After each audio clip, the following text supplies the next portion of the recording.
ಪ್ರಿಯ ವಿದ್ಯಾರ್ಥಿಗಳೇ, ಶುಭ ಮಧ್ಯಾಹ್ನ. ಎಲ್ಲರಿಗೂ ನನ್ನ ನಮಸ್ಕಾರಗಳು. ಈ ದಿನ ನಾವು BCOS 186 ವೈಯಕ್ತಿಕ ಮಾರಾಟ ಮತ್ತು ಮಾರಾಟಗಾರಿಕೆಯ ವಿಷಯ ಬ್ಲಾಕ್ 1 ವೈಯಕ್ತಿಕ ಮಾರಾಟ ಮತ್ತು ಮಾರಾಟ ನಿರ್ವಹಣೆಯಲ್ಲಿ ಘಟಕ 2 ಮಾರಾಟಗಾರಿಕೆಯ ಬಗ್ಗೆ ತಿಳಿದುಕೊಳ್ಳೋಣ.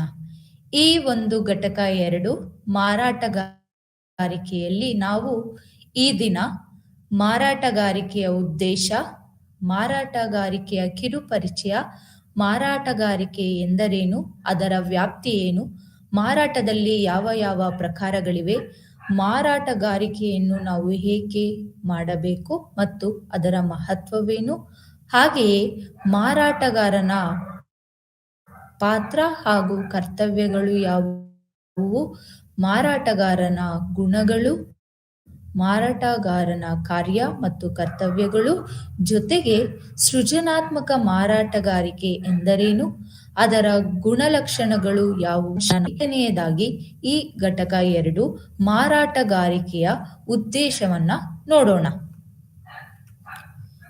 ಈ ಘಟಕವನ್ನ ನಾವು ಅಂದರೆ ವಿದ್ಯಾರ್ಥಿಗಳು ತಿಳಿದ ನಂತರ ಅಥವಾ ಅಧ್ಯಯನ ಮಾಡಿದ ನಂತರ ನಾವು ಮಾರಾಟಗಾರಿಕೆಯ ಅರ್ಥವನ್ನು ವಿವರಿಸಬಹುದು.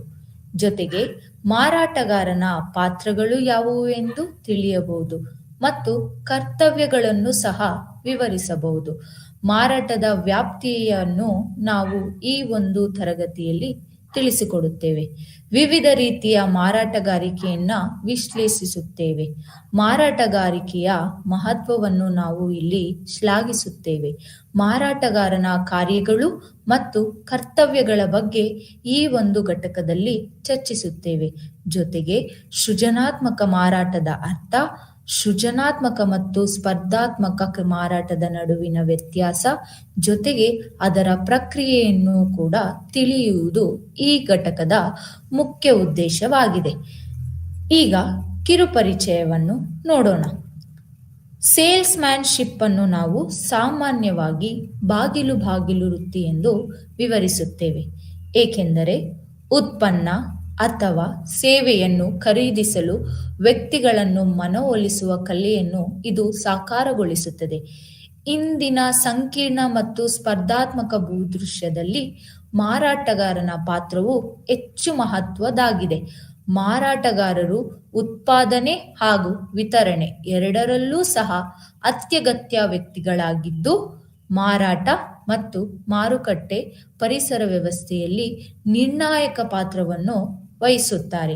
ಅವರ ಪ್ರಭಾವವು ಉತ್ಪಾದಕರಿಂದ ಸಮಾಜಕ್ಕೆ ಮತ್ತು ಅಂತಿಮವಾಗಿ ಗ್ರಾಹಕರಿಗೆ ತಿಳಿಸುತ್ತೇವೆ.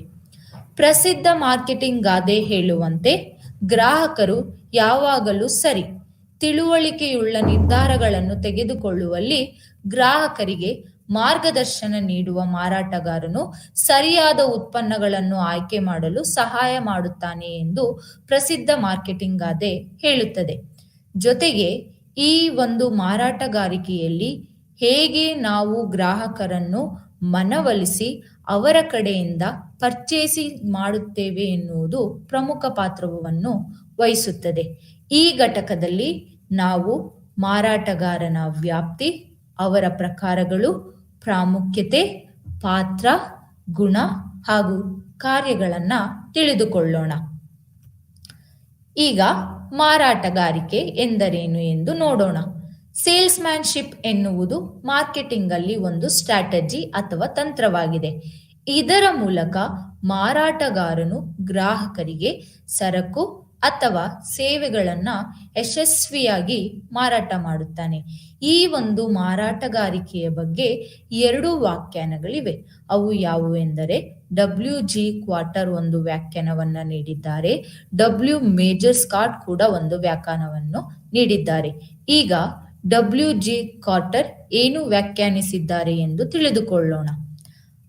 WG ಕ್ವಾರ್ಟರ್ ಅವರು ಮಾರಾಟಗಾರಿಕೆಯನ್ನು ಸರಕುಗಳನ್ನು ಖರೀದಿಸಲು ಜನರನ್ನು ಪ್ರೇರೇಪಿಸುವ ಪ್ರಯತ್ನ ಎಂದು ಹೇಳಿದ್ದಾರೆ.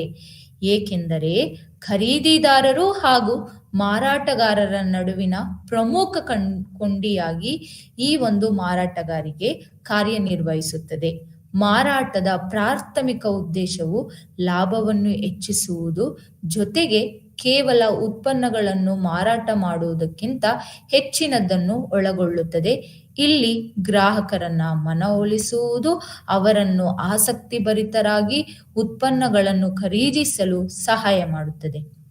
ಡಬ್ಲ್ಯೂ ಮೇಜರ್ ಸ್ಕಾಟ್ ಪ್ರಕಾರ ಗ್ರಾಹಕರು ತಮ್ಮ ಪರಸ್ಪರ ಕ್ರಿಯೆಗೆ ಮುಂಚಿತವಾಗಿ ತಿಳಿದಿರುವ ಅಗತ್ಯತೆಯ ಅಸ್ತಿತ್ವವನ್ನು ಪ್ರದರ್ಶಿಸುವ ಮೂಲಕ ಬೇಡಿಕೆಯನ್ನು ಸೃಷ್ಟಿಸುವುದನ್ನು ಮಾರಾಟಗಾರನ ಪಾತ್ರ ಒಳಗೊಂಡಿದೆ. ಏಕೆಂದರೆ ಯಾವುದೇ ಗ್ರಾಹಕರನ್ನು ಪರ್ಚೇಸ್ ಮಾಡುವ ಮೊದಲಾಗಿ ಹೇಗೆ ಆ ವಸ್ತುವಿನ ಅಥವಾ ಆ ಉತ್ಪನ್ನಗಳ ಅಸ್ತಿತ್ವವೇನು, ಅದರ ಪ್ರಯೋಜನಗಳೇನೆಂದು ತಿಳಿದುಕೊಳ್ಳಬೇಕು. ಆ ಪ್ರಯೋಜನಗಳೇನು, ಹೇಗೆ ಆ ಉತ್ಪನ್ನವನ್ನ ಬಳಸಬೇಕು, ಈ ಎಲ್ಲ ವಿಷಯವನ್ನು ಕೂಡ ಮಾರಾಟಗಾರನು ಗ್ರಾಹಕರಿಗೆ ಕೂಲಂಕುಷವಾಗಿ ತಿಳಿಸಿಕೊಡುತ್ತಾನೆ. ಇದರಿಂದ ಅವರು ತಮ್ಮ ನಿರ್ಣಾಯಕ ವೃತ್ತಿಯನ್ನ ಸ್ಥಾಪಿಸಬಹುದು.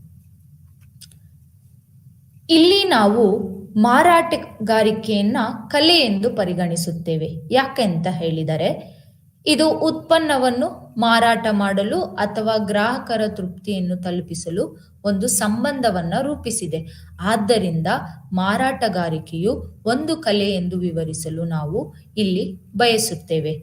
ಇದು ಒಂದು ಕಲೆ. ಯಾಕೆಂತ ಹೇಳಿದರೆ, ಮಾರಾಟಗಾರಿಕೆಗೆ ಗ್ರಾಹಕರನ್ನು ಆಕರ್ಷಿಸಲು ಅಗತ್ಯವಾದ ಕೌಶಲ್ಯದ ಅಗತ್ಯವಿದೆ. ಯಾರೆಂದರೆ ಅವರು ಮಾರಾಟಗಾರಿಕೆಯ ತಂತ್ರಗಳನ್ನು ಬಳಸಿ ಗ್ರಾಹಕರನ್ನು ಆಕರ್ಷಿಸಲು ಸಾಧ್ಯವಾಗುವುದಿಲ್ಲ. ಯಾರು ಗ್ರಾಹಕರನ್ನ ಆಕರ್ಷಿಸುತ್ತಾರೆ ಅವರಿಗೆ ತನ್ನದೇ ಆದಂತಹ ಮಾರಾಟಗಾರಿಕೆಯ ಕೌಶಲ್ಯಗಳು ಅತ್ಯಗತ್ಯ. ಮಾರಾಟಗಾರನು ಹೊಂದಿರುವ ಮನವೊಲಿಸುವ ಕೌಶಲ್ಯವು ಖರೀದಿದಾರನನ್ನು ಖರೀದಿ ನಿರ್ಧಾರವನ್ನು ಮಾಡಲು ಪ್ರೋತ್ಸಾಹಿಸುತ್ತದೆ.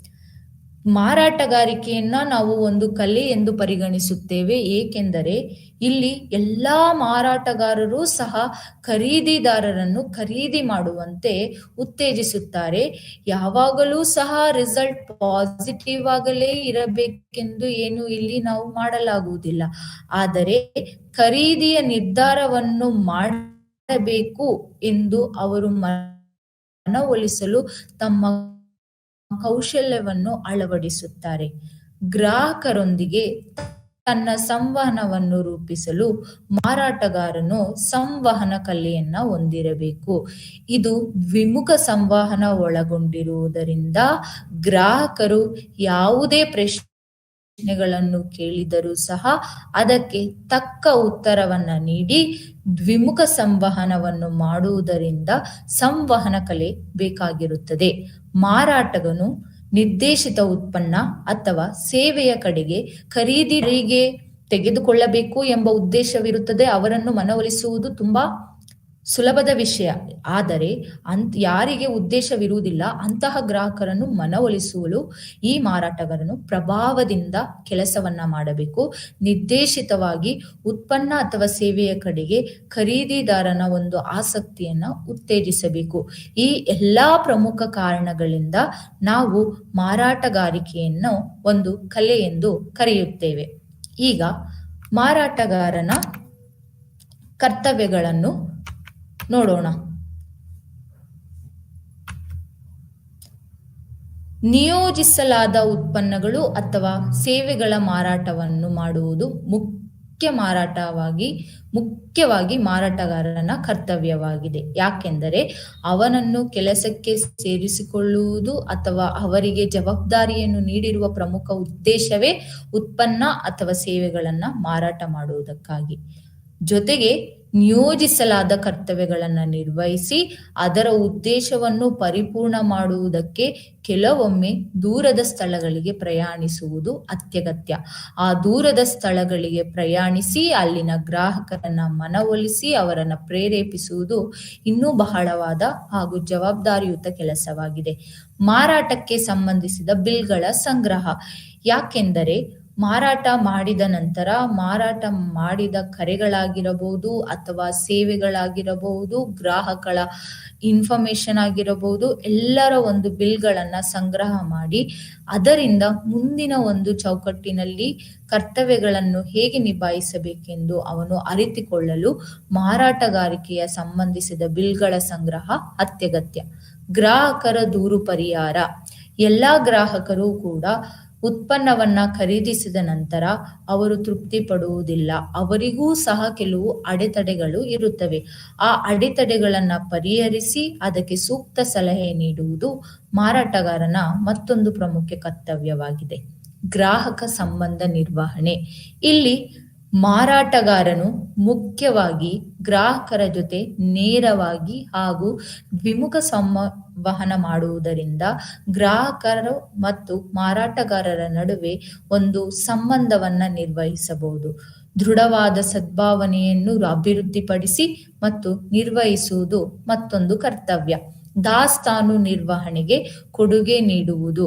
ಏಕೆಂದರೆ ಇವರು ಉತ್ಪನ್ನಗಳನ್ನು ಮಾರುವುದಕ್ಕಿಂತ ಮುಂಚೆ ಅದನ್ನು ದಾಸ್ತಾನು ಕೋಣೆಯಲ್ಲಿ ಶೇಖರಿಸಿ ಅವುಗಳ ಒಂದು ಸೆಕ್ಯುರಿಟಿಯನ್ನು ನೋಡಿಕೊಳ್ಳಬೇಕಾಗುತ್ತದೆ. ಆ ಕೆಲಸವನ್ನು ಕೂಡ ಮಾರಾಟಗಾರರೇ ಇಲ್ಲಿ ನೋಡಿಕೊಳ್ಳಬೇಕು. ಜೊತೆಗೆ ಸರಿಯಾದ ವರದಿಯನ್ನು ಸಿದ್ಧಪಡಿಸಿಕೊಳ್ಳುವುದು. ಮಾಡಿದ ಮಾರಾಟದ ಬಗ್ಗೆ ಆಗಿರಬಹುದು, ಮಾಡಿದ ಕರೆಗಳ ಬಗ್ಗೆ ಆಗಿರಬಹುದು, ಸಲ್ಲಿಸಿದ ಸೇವೆಗಳಾಗಿರಬಹುದು, ಕಳೆದು ಹೋದ ಗ್ರಾಹಕರ ಒಂದು ಇನ್ಫಾರ್ಮೇಶನ್ ಆಗಿರಬಹುದು ಮತ್ತು ಆ ಸಂಸ್ಥೆಗೆ ಸಂಬಂಧಿಸಿದ ಯಾವುದೇ ಪ್ರಮುಖ ವಿಷಯಗಳು ಇದ್ದರೂ ಸಹ ಅದರ ಬಗ್ಗೆ ವರದಿಯನ್ನು ತಿಳಿಸಿ ಕಂಪನಿಯ ಒಂದು ಮೇಲ್ವಿಚಾರಕರಿಗೆ ತಿಳಿಸಿದಾಗ ಅವರು ಮುಂದಿನ ಒಂದು ಡಿಸಿಷನ್ಸ್ ಅನ್ನ ತೆಗೆದುಕೊಳ್ಳುತ್ತಾರೆ. ಈಗ ಮಾರಾಟಗಾರಿಕೆಯ ವ್ಯಾಪ್ತಿ ಬಗ್ಗೆ ತಿಳಿದುಕೊಳ್ಳೋಣ. ವೈವಿಧ್ಯಮಯ ಕೈಗಾರಿಕೆಗಳು. ಸೇಲ್ಸ್ ಮ್ಯಾನ್ಶಿಪ್, ಚಿಲ್ಲರೆ ವ್ಯಾಪಾರ, ಔಷಧಗಳು, ತಂತ್ರಜ್ಞಾನ, ರಿಯಲ್ ಎಸ್ಟೇಟ್ ಮತ್ತು ಸೇವೆಗಳು ಸೇರಿದಂತೆ ಹಲವಾರು ವಿವಿಧ ಕ್ಷೇತ್ರಗಳನ್ನು ವ್ಯಾಪಿಸಿದೆ. ಮಾರಾಟ ವೃತ್ತಿಪರರಿಗೆ ಹಲವಾರು ಕ್ಷೇತ್ರಗಳಲ್ಲಿ ಕೆಲಸ ಮಾಡಲು ಅವಕಾಶ ನೀಡುತ್ತದೆ. ಈ ಸೇಲ್ಸ್ ಮ್ಯಾನ್ಶಿಪ್ ಅನ್ನುವುದು ಎಲ್ಲ ಕೈಗಾರಿಕೆಗಳಿಗೂ ಕೂಡ ಅಡ್ಜಸ್ಟ್ ಆಗುವುದಿಲ್ಲ, ಹೊಂದಿಕೆ ಆಗುವುದಿಲ್ಲ. ಯಾಕೆಂದರೆ ಇದು ಚಿಕ್ಕ ಕೈಗಾರಿಕೆಗಳಿಗೆ ಹೆಚ್ಚು ಪರಿಣಾಮಕಾರಿಯಾಗಿದ್ದು ದೊಡ್ಡ ಕೈಗಾರಿಕಾ ಹುದ್ದೆಗಳಲ್ಲಿ ಎಲ್ಲ ಗ್ರಾಹಕರನ್ನು ನೇರವಾಗಿ ಅವರನ್ನು ಪ್ರೇರೇಪಿಸುವುದು ಸ್ವಲ್ಪ ಕಷ್ಟದ ವಿಷಯ. ಗ್ರಾಹಕರ ಸಂವಹನ. ಇದು ಗ್ರಾಹಕರೊಂದಿಗೆ ನೇರ ಸಂವಹನವನ್ನು ಒಳಗೊಂಡಿರುತ್ತದೆ. ಅವರ ಅಗತ್ಯಗಳನ್ನು ಅರ್ಥ ಮಾಡಿಕೊಂಡು ಅದಕ್ಕೆ ತಕ್ಕಂಥ ಉತ್ಪನ್ನಗಳನ್ನು ಪೂರೈಸಲು ಬಲವಾದ ಸಂವಹನ ಮತ್ತು ಪರಸ್ಪರ ಕೌಶಲ್ಯಗಳ ಅಗತ್ಯವಿರುತ್ತದೆ. ಗ್ರಾಹಕರ ಮನವೊಲಿಕೆಗೆ ಸಂವಹನವು ಒಂದು ಮಾಧ್ಯಮ ಕೂಡ ಆಗಿದೆ. ಮಾರುಕಟ್ಟೆ ಸಂಶೋಧನೆ. ಮಾರಾಟಗಾರಕತ್ವವು ಮಾರುಕಟ್ಟೆಯ ಬುದ್ಧಿವಂತಿಕೆಯನ್ನು ಸಂಗ್ರಹಿಸುವುದು ಮತ್ತು ಗ್ರಾಹಕರ ನಡವಳಿಕೆಯನ್ನು ಅರ್ಥ ಮಾಡಿಕೊಳ್ಳುವುದನ್ನು ಒಳಗೊಂಡಿರುತ್ತದೆ. ಯಾವುದೇ ಮಾರಾಟಗಾರರು ಗ್ರಾಹಕರ ಮನವೊಲಿಸುವುದಕ್ಕಿಂತ ಮುಂಚೆ ಮಾರುಕಟ್ಟೆಯ ರೀತಿ ನೀತಿಯ ಬಗ್ಗೆ ಸಂಪೂರ್ಣವಾದ ಮಾಹಿತಿಯನ್ನು ಸಂಗ್ರಹಿಸಬೇಕು. ನಂತರ ಗ್ರಾಹಕರ ನಡವಳಿಕೆಯನ್ನು ಕೂಡ ಅರ್ಥ ಮಾಡಿಕೊಂಡು ಎರಡನ್ನೂ ಸಮತೋಲನದಲ್ಲಿ ನೋಡಿ ತಿಳಿದುಕೊಂಡು ನಂತರ ಮಾರಾಟ ತಂತ್ರಗಳನ್ನು ಟೈಲರಿಂಗ್ ಮಾಡಲು ಸಹಾಯ ಮಾಡಬೇಕು. ಸಂಬಂಧಗಳನ್ನು ನಿರ್ಮಿಸುವುದು ಮಾರಾಟಗಾರಿಕೆಯ ಮತ್ತೊಂದು ವ್ಯಾಪ್ತಿ. ಗ್ರಾಹಕರೊಂದಿಗೆ ದೀರ್ಘಾವಧಿಯ ಸಂಬಂಧಗಳನ್ನು ಅಭಿವೃದ್ಧಿಪಡಿಸುವುದು, ನಂಬಿಕೆ, ಗ್ರಾಹಕರ ನಿಷ್ಠೆಯನ್ನು ಬೆಳೆಸುವುದು ಪುನರಾವರ್ತಿತ ವ್ಯವಹಾರಕ್ಕೆ ಕಾರಣವಾಗಬಹುದು. ಯಾವುದೇ ಗ್ರಾಹಕರು ಒಮ್ಮೆ ಬಂದು ಕಂಪನಿಯಲ್ಲಿ ಪರ್ಚೇಸ್ ಮಾಡಿದ್ದಾರೆ ಅಂತ ಹೇಳಿದ್ರೆ ಅಂಥ ಸಂಬಂಧಗಳನ್ನು ಪುನರಾವರ್ತಿತ ವ್ಯವಹಾರಕ್ಕೆ ನಾವು ಕಾರಣವಾಗಬೇಕೇ ಹೊರತು ಅದನ್ನು ಅಲ್ಲಿಗೆ ಕೊನೆಗಾಣಿಸಲು ಸಾಧ್ಯವಿಲ್ಲ. ಅಂತಹ ವಿಷಯದಲ್ಲಿ ಸಂಬಂಧಗಳನ್ನು ನಿರ್ಮಿಸುವುದು ಅಸಾಧ್ಯ. ಸಂಬಂಧಗಳನ್ನು ನಿರ್ಮಿಸಬೇಕಾದರೆ ಗ್ರಾಹಕರ ಜೊತೆ ಸಂವಹನ ಮಾಡುವಾಗ ಎಲ್ಲ ಒಂದು ಕೌಶಲ್ಯಗಳ ಅಗತ್ಯವಿರುತ್ತದೆ. ಆ ಕೌಶಲ್ಯಗಳು ಏನೆಂದು ನಂತರ ತಿಳಿದುಕೊಳ್ಳೋಣ.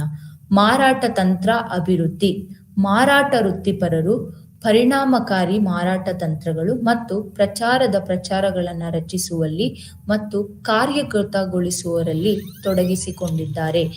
ಎಲ್ಲ ಗ್ರಾಹಕರು ಕೂಡ ಒಂದೇ ರೀತಿಯ ನಡವಳಿಕೆಯನ್ನು ಉಳ್ಳವರು ಇರುವುದಿಲ್ಲ. ಆದ್ದರಿಂದ ಗ್ರಾಹಕರ ನಡವಳಿಕೆಗೆ ತಕ್ಕಂತೆ, ಮಾರುಕಟ್ಟೆಯ ಒಂದು ಬುದ್ಧಿಗೆ ತಕ್ಕಂತೆ ಸರಿಯಾದ ತಂತ್ರಗಳನ್ನು ಅಭಿವೃದ್ಧಿಸುವುದರಿಂದ ಸಂಪೂರ್ಣ ಪ್ರಚಾರದ ವಿಷಯಗಳನ್ನು ನಾವು ಇಲ್ಲಿ ತಿಳಿದುಕೊಳ್ಳಬಹುದು. ಸಮಾಲೋಚನಾ ಕೌಶಲ್ಯಗಳು. ಮಾರಾಟಗಾರತ್ವವು ಸಮಾಲೋಚನೆಯನ್ನು ಒಳಗೊಳ್ಳುತ್ತದೆ. ಮಾರಾಟಗಾರರಿಗೆ ಅನುಕೂಲಕರವಾದ ನಿಯಮಗಳನ್ನು ಮತ್ತು ನಿಕಟ ವ್ಯವಹಾರಗಳನ್ನು ಪರಿಣಾಮಕಾರಿಯಾಗಿ ಪಡೆಯಲು ಸಹಾಯ ಮಾಡುತ್ತದೆ. ಗ್ರಾಹಕರು ಹಾಗೂ ಮಾರಾಟಗಾರರು ಇಬ್ಬರೂ ಸಹ ಒಂದು ಪ್ರತಿನಿರ್ಧಾರಕ್ಕೆ ಬಂದು ಸೂಕ್ಷ್ಮವಾದ ಆಲೋಚನೆಯನ್ನ ಮಾಡಬೇಕು. ಇಲ್ಲಿ ಮಾರಾಟಗಾರರು ಕೂಡ ತಮ್ಮ ಕರ್ತವ್ಯವನ್ನು ಮರೆತು ಹೋಗಬಾರದು. ಜೊತೆಗೆ ಗ್ರಾಹಕರು ಕೂಡ ತಮ್ಮ ಒಂದು ಕೌಶಲ್ಯಗಳ ಬಗ್ಗೆ ಅರಿತುಕೊಂಡು ಅವರು ಅವರ ಕರ್ತವ್ಯವನ್ನು ಮರೆಯಬಾರದು. ಪ್ರತಿಕ್ರಿಯೆ ಲೂಪ್. ಗ್ರಾಹಕರ ಪ್ರತಿಕ್ರಿಯೆಯನ್ನು ಸಂಗ್ರಹಿಸುವಲ್ಲಿ ಇದು ನಿರ್ಣಾಯಕ ಪಾತ್ರವನ್ನು ವಹಿಸುತ್ತದೆ. ಇದು ಉತ್ಪನ್ನ ಅಭಿವೃದ್ಧಿ ಮತ್ತು ಮಾರುಕಟ್ಟೆ ತಂತ್ರಗಳನ್ನು ತಿಳಿಸುತ್ತದೆ. ಗ್ರಾಹಕರ ನಡವಳಿಕೆ ಹಾಗೂ ಅವರ ಪ್ರತಿಕ್ರಿಯೆಯನ್ನು ಅನುಸರಿಸಿ ಅವರ ವಿಷಯವನ್ನು ತಿಳಿಸಿದಾಗ ಮುಂದಿನ ಮಾರುಕಟ್ಟೆಯ ಬೆಳವಣಿಗೆಗೆ ಇದು ನಮಗೆ ಸಾಕ್ಷಿಯಾಗುತ್ತದೆ. ತಂತ್ರಜ್ಞಾನ ಏಕೀಕರಣ. ದಕ್ಷತೆಯನ್ನ ಹೆಚ್ಚಿಸಲು ಹಾಗೂ ಕಾರ್ಯನಿರ್ವಹಣೆಯನ್ನ ಟ್ರ್ಯಾಕ್ ಮಾಡಲು CRM ಅಂದರೆ ಕಸ್ಟಮರ್ ರಿಲೇಶನ್ಶಿಪ್ ಮ್ಯಾನೇಜ್ಮೆಂಟ್ಗಳಂತಹ ಹೊಸ ಸಿಸ್ಟಮ್ಗಳನ್ನು ಮಾರಾಟ ತಂತ್ರಜ್ಞಾನವನ್ನು ಬಳಸಿಕೊಳ್ಳುವುದರಿಂದ ನಾವು ತುಂಬ ಸುಲಭವಾಗಿ ಗ್ರಾಹಕರ ಒಂದು ಇನ್ಫಾರ್ಮೇಶನ್ ಅನ್ನು ಟ್ರ್ಯಾಕ್ ಮಾಡಲು ಸಹಾಯ ಆಗುತ್ತದೆ. ಇದರಿಂದ ನಾವು ಮಾರಾಟ ತಂತ್ರಜ್ಞಾನಗಳನ್ನು ಬಳಸಿ ಕಾರ್ಯಗತ ಅಥವಾ ದಕ್ಷತೆಯನ್ನ ಸುಲಭವಾಗಿ ಹೆಚ್ಚಿಸಬಹುದು. ವೃತ್ತಿ ಪ್ರಗತಿ. ಸೇಲ್ಸ್ ಮ್ಯಾನ್ಶಿಪ್ ವೃತ್ತಿ ಬೆಳವಣಿಗೆಗೆ ಅವಕಾಶಗಳನ್ನು ನೀಡುತ್ತದೆ. ನಿರ್ವಹಣೆ, ಮಾರ್ಕೆಟಿಂಗ್ ಅಥವಾ ಉದ್ಯಮಶೀಲತೆಯಲ್ಲಿ ಪಾತ್ರಗಳಿಗೆ ಕೂಡ ಕಾರಣವಾಗುತ್ತದೆ. ಇಲ್ಲಿ ನಾವು ವೃತ್ತಿ ಪ್ರಗತಿಯನ್ನು ಸಹ ನೋಡಬಹುದು. ಆರ್ಥಿಕ ಪರಿಣಾಮ. ಪರಿಣಾಮಕಾರಿ ಮಾರಾಟಗಾರಿಕೆಯು ಕಂಪನಿಯ ಆದಾಯ ಮತ್ತು ಒಟ್ಟಾರೆ ಆರ್ಥಿಕ ಆರೋಗ್ಯಕ್ಕೆ ಗಮನಾರ್ಹವಾಗಿ ಕೊಡುಗೆ ನೀಡುತ್ತದೆ. ಸಂಸ್ಥೆ ಮತ್ತು ವಿಶಾಲ ಮಾರುಕಟ್ಟೆ ಎರಡರ ಮೇಲೂ ಕೂಡ ಪರಿಣಾಮವನ್ನು ಬೀರುತ್ತದೆ. ಈಗ ಮಾರಾಟಗಾರಿಕೆಯ ವಿಧಗಳನ್ನು ತಿಳಿದುಕೊಳ್ಳೋಣ. ಮಾರಾಟಗಾರರು ನಿರ್ವಹಿಸಿದ ಪಾತ್ರಗಳ ಅವಲಂಬಿಸಿ ಅನುಸರಿಸಿ ಇಲ್ಲಿ ನಾವು ಮಾರಾಟಗಾರಿಕೆಯನ್ನು 4 ವಿಧಗಳಾಗಿ ವಿಂಗಡಿಸಿದ್ದೇವೆ. ಮೊದಲನೆಯದು ಸಗಟು ವ್ಯಾಪಾರಿಗಳ ಮಾರಾಟಗಾರ, ವಿಶೇಷ ಮಾರಾಟಗಾರ, ತಯಾರಕರ ಮಾರಾಟಗಾರ, ಚಿಲ್ಲರೆ ಮಾರಾಟಗಾರ. ಈಗ ಸಗಟು ವ್ಯಾಪಾರಿಗಳ ಮಾರಾಟಗಾರಗಳ ಬಗ್ಗೆ ತಿಳಿದುಕೊಳ್ಳೋಣ. ಸಗಟು ವ್ಯಾಪಾರಿಗಳ ಮಾರಾಟಗಾರ. ಸಗಟು ಮಾರಾಟಗಾರನು ಸಗಟು ವ್ಯಾಪಾರಿಗಳಿಗೆ ಮಾತ್ರ ಕಾಳಜಿ ವಹಿಸುತ್ತಾನೆ. ಈ ರೀತಿಯ ಮಾರಾಟದ ಉದ್ದೇಶವು ಉತ್ಪನ್ನವನ್ನು ಸಗಟು ವ್ಯಾಪಾರಿಗಳಿಗೆ ಮಾತ್ರ ಮಾರಾಟ ಮಾಡುವುದು ಪಾತ್ರವು ಒಳಗೊಂಡಿದೆ. ಸಗಟು ವ್ಯಾಪಾರಿಗಳಿಂದ ಆದೇಶಗಳನ್ನು ತೆಗೆದುಕೊಳ್ಳುವುದು, ಚಿಲ್ಲರೆ ವ್ಯಾಪಾರಗಳಿಗೆ ಕ್ರೆಡಿಟ್ ನೀಡಲು ಸಗಟು ವ್ಯಾಪಾರಿಗಳಿಗೆ ಮಾರ್ಗದರ್ಶನ ನೀಡುವುದು, ಸಗಟು ವ್ಯಾಪಾರಿಗಳು ತಮ್ಮ ಮಾರಾಟವನ್ನು ಸುಧಾರಿಸಲು ಸಹಾಯ ಮಾಡುವುದು, ಬಿಲ್ಗಳನ್ನು ಸಂಗ್ರಹಿಸುವುದು ಮತ್ತು ಪ್ರಮುಖ ಮಾರ್ಕೆಟಿಂಗ್ ಮಾಹಿತಿಯನ್ನು ಟ್ರ್ಯಾಕ್ ಮಾಡುವುದು ಈ ಒಂದು ಸಗಟು ವ್ಯಾಪಾರಿಗಳ ಮಾರಾಟಗಾರರ ಮುಖ್ಯ ಉದ್ದೇಶವಾಗಿರುತ್ತದೆ. ಇವರು ಕೇವಲ ಸಗಟು ಮಾರಾಟಗಾರರ ಬಗ್ಗೆ ಮಾತ್ರ ಹೆಚ್ಚಿನ ಗಮನವನ್ನು ವಹಿಸುತ್ತಾರೆ. ವಿಶೇಷ ಮಾರಾಟಗಾರ. ಈ ವಿಶೇಷ ಮಾರಾಟಗಾರನು ದುಬಾರಿ ಬಾಳಿಕೆ ಬರುವ ಸರಕುಗಳು, ಪೀಠೋಪಕರಣಗಳಾಗಿರಬಹುದು, ಪುಸ್ತಕಗಳು, ಮನೆ ಪೀಠೋಪಕರಣಗಳು, ತೊಳೆಯುವ ಯಂತ್ರಗಳು, ಆಟೋಮೊಬೈಲ್ಗಳು, ರೆಫ್ರಿಜರೇಟರ್ಗಳು ಇತ್ಯಾದಿ ಉತ್ಪನ್ನಗಳನ್ನು ಮಾರಾಟ ಮಾಡುತ್ತಾನೆ. ಈ ರೀತಿಯ ಮಾರಾಟಗಾರರು ಮಾರಾಟದ ಕಲೆಯನ್ನ ಕರಗತ ಮಾಡಿಕೊಳ್ಳಬೇಕು. ಯಾಕೆಂತ ಹೇಳಿದರೆ ಈ ಗ್ರಾಹಕರು ಈ ಒಂದು ಉತ್ಪನ್ನಗಳನ್ನ ಯಾವಾಗಲೂ ಒಮ್ಮೆ ಪರ್ಚೇಸ್ ಮಾಡುತ್ತಾರೆ ಹೊರತು ಯಾವಾಗಲೂ ಸಹ ಈ ಒಂದು ಉತ್ಪನ್ನಗಳನ್ನು ಖರೀದಿ ಮಾಡುವುದಿಲ್ಲ. ಈ ವಿಶೇಷ ವಸ್ತುಗಳು ಆಗಿರುವುದರಿಂದ ವಿಶೇಷ ವಸ್ತುಗಳ ಉತ್ಪಾದಿಸುವ ತಯಾರಕರ ಪ್ರತಿನಿಧಿಗಳು ಈ ವಿಶೇಷ ಮಾರಾಟಗಾರರಾಗಿರುತ್ತಾರೆ. ತಯಾರಕರ ಮಾರಾಟಗಾರರು, ಇದನ್ನು ನಾವು 4 ಉಪವರ್ಗಗಳಾಗಿ ವಿಂಗಡಿಸಿದ್ದೇವೆ. ಮಿಷನರಿ ಮಾರಾಟಗಾರ, ತಾಂತ್ರಿಕ ಮಾರಾಟಗಾರ, ಮರ್ಚೆಂಟೈಸಿಂಗ್ ಸೇಲ್ಸ್ಮ್ಯಾನ್, ಮಾರಾಟ ಪ್ರಚಾರ ಮಾರಾಟಗಾರರು. ಮಿಷನರಿ ಮಾರಾಟಗಾರ, ಈ ಮಾರಾಟಗಾರರು ಸಗಟು ವ್ಯಾಪಾರಿಗಳು, ಚಿಲ್ಲರೆ ವ್ಯಾಪಾರಿಗಳು ಮತ್ತು ಗ್ರಾಹಕರೊಂದಿಗೆ ಸಂವಹನ ನಡೆಸುತ್ತಾರೆ ಮತ್ತು ಉತ್ಪನ್ನ ಅಥವಾ ಸೇವೆಗೆ ಸಂಬಂಧಿಸಿದಂತೆ ಅವರಿಗೆ ಮಾರ್ಗದರ್ಶನವನ್ನು ನೀಡುತ್ತಾರೆ. ಹೆಚ್ಚಾಗಿ ಮಿಡಲ್ಸ್ ಮ್ಯಾನ್ ಯಾರಿರ್ತಾರೋ ಅಂಥವರ ಜೊತೆ ಈ ಮಿಷನರಿ ಮಾರಾಟಗಾರರು ತೊಡಗಿಸಿಕೊಳ್ಳುತ್ತಾರೆ. ತಾಂತ್ರಿಕ ಮಾರಾಟಗಾರರು ಎಂದರೆ ಹೊರಾಂಗಣ ಮಾರಾಟಗಾರರು ಗ್ರಾಹಕರನ್ನು ಭೇಟಿ ಮಾಡುವ ಮೂಲಕ ಮತ್ತು ಆದೇಶಗಳನ್ನು ತೆಗೆದುಕೊಳ್ಳುವ ಮೂಲಕ ಚಿಲ್ಲರೆ ವ್ಯಾಪಾರಿಗಾಗಿ ಹೊರಾಂಗಣ ಮಾರಾಟಗಾರ ಕೆಲಸವನ್ನ ಮಾಡುತ್ತಾರೆ. ಅವರು ಚಿಲ್ಲರೆ ವ್ಯಾಪಾರಿಗಳಿಗೆ ಪ್ರಮುಖ ಉತ್ಪಾದನೆಯೊಂದಿಗೆ ಸಹ ಅನುಕೂಲವನ್ನ ಮಾಡಿಕೊಡುತ್ತಾರೆ. ಅನಿಸಿಕೆಗಳು, ಗ್ರಾಹಕರೊಂದಿಗಿನ ಸಂವಹನಗಳು, ಸೀಸದ ಉತ್ಪಾದನೆಯನ್ನು ಸುಲಭಗೊಳಿಸುವುದು ಹಾಗೂ ಉತ್ಪನ್ನವನ್ನು ಖರೀದಿಸಲು ನಿರ್ಧಾರ ತೆಗೆದುಕೊಳ್ಳಲು ಗ್ರಾಹಕರನ್ನು ನಾವು ಇಲ್ಲಿ ಪ್ರಚೋದಿಸುತ್ತೇವೆ.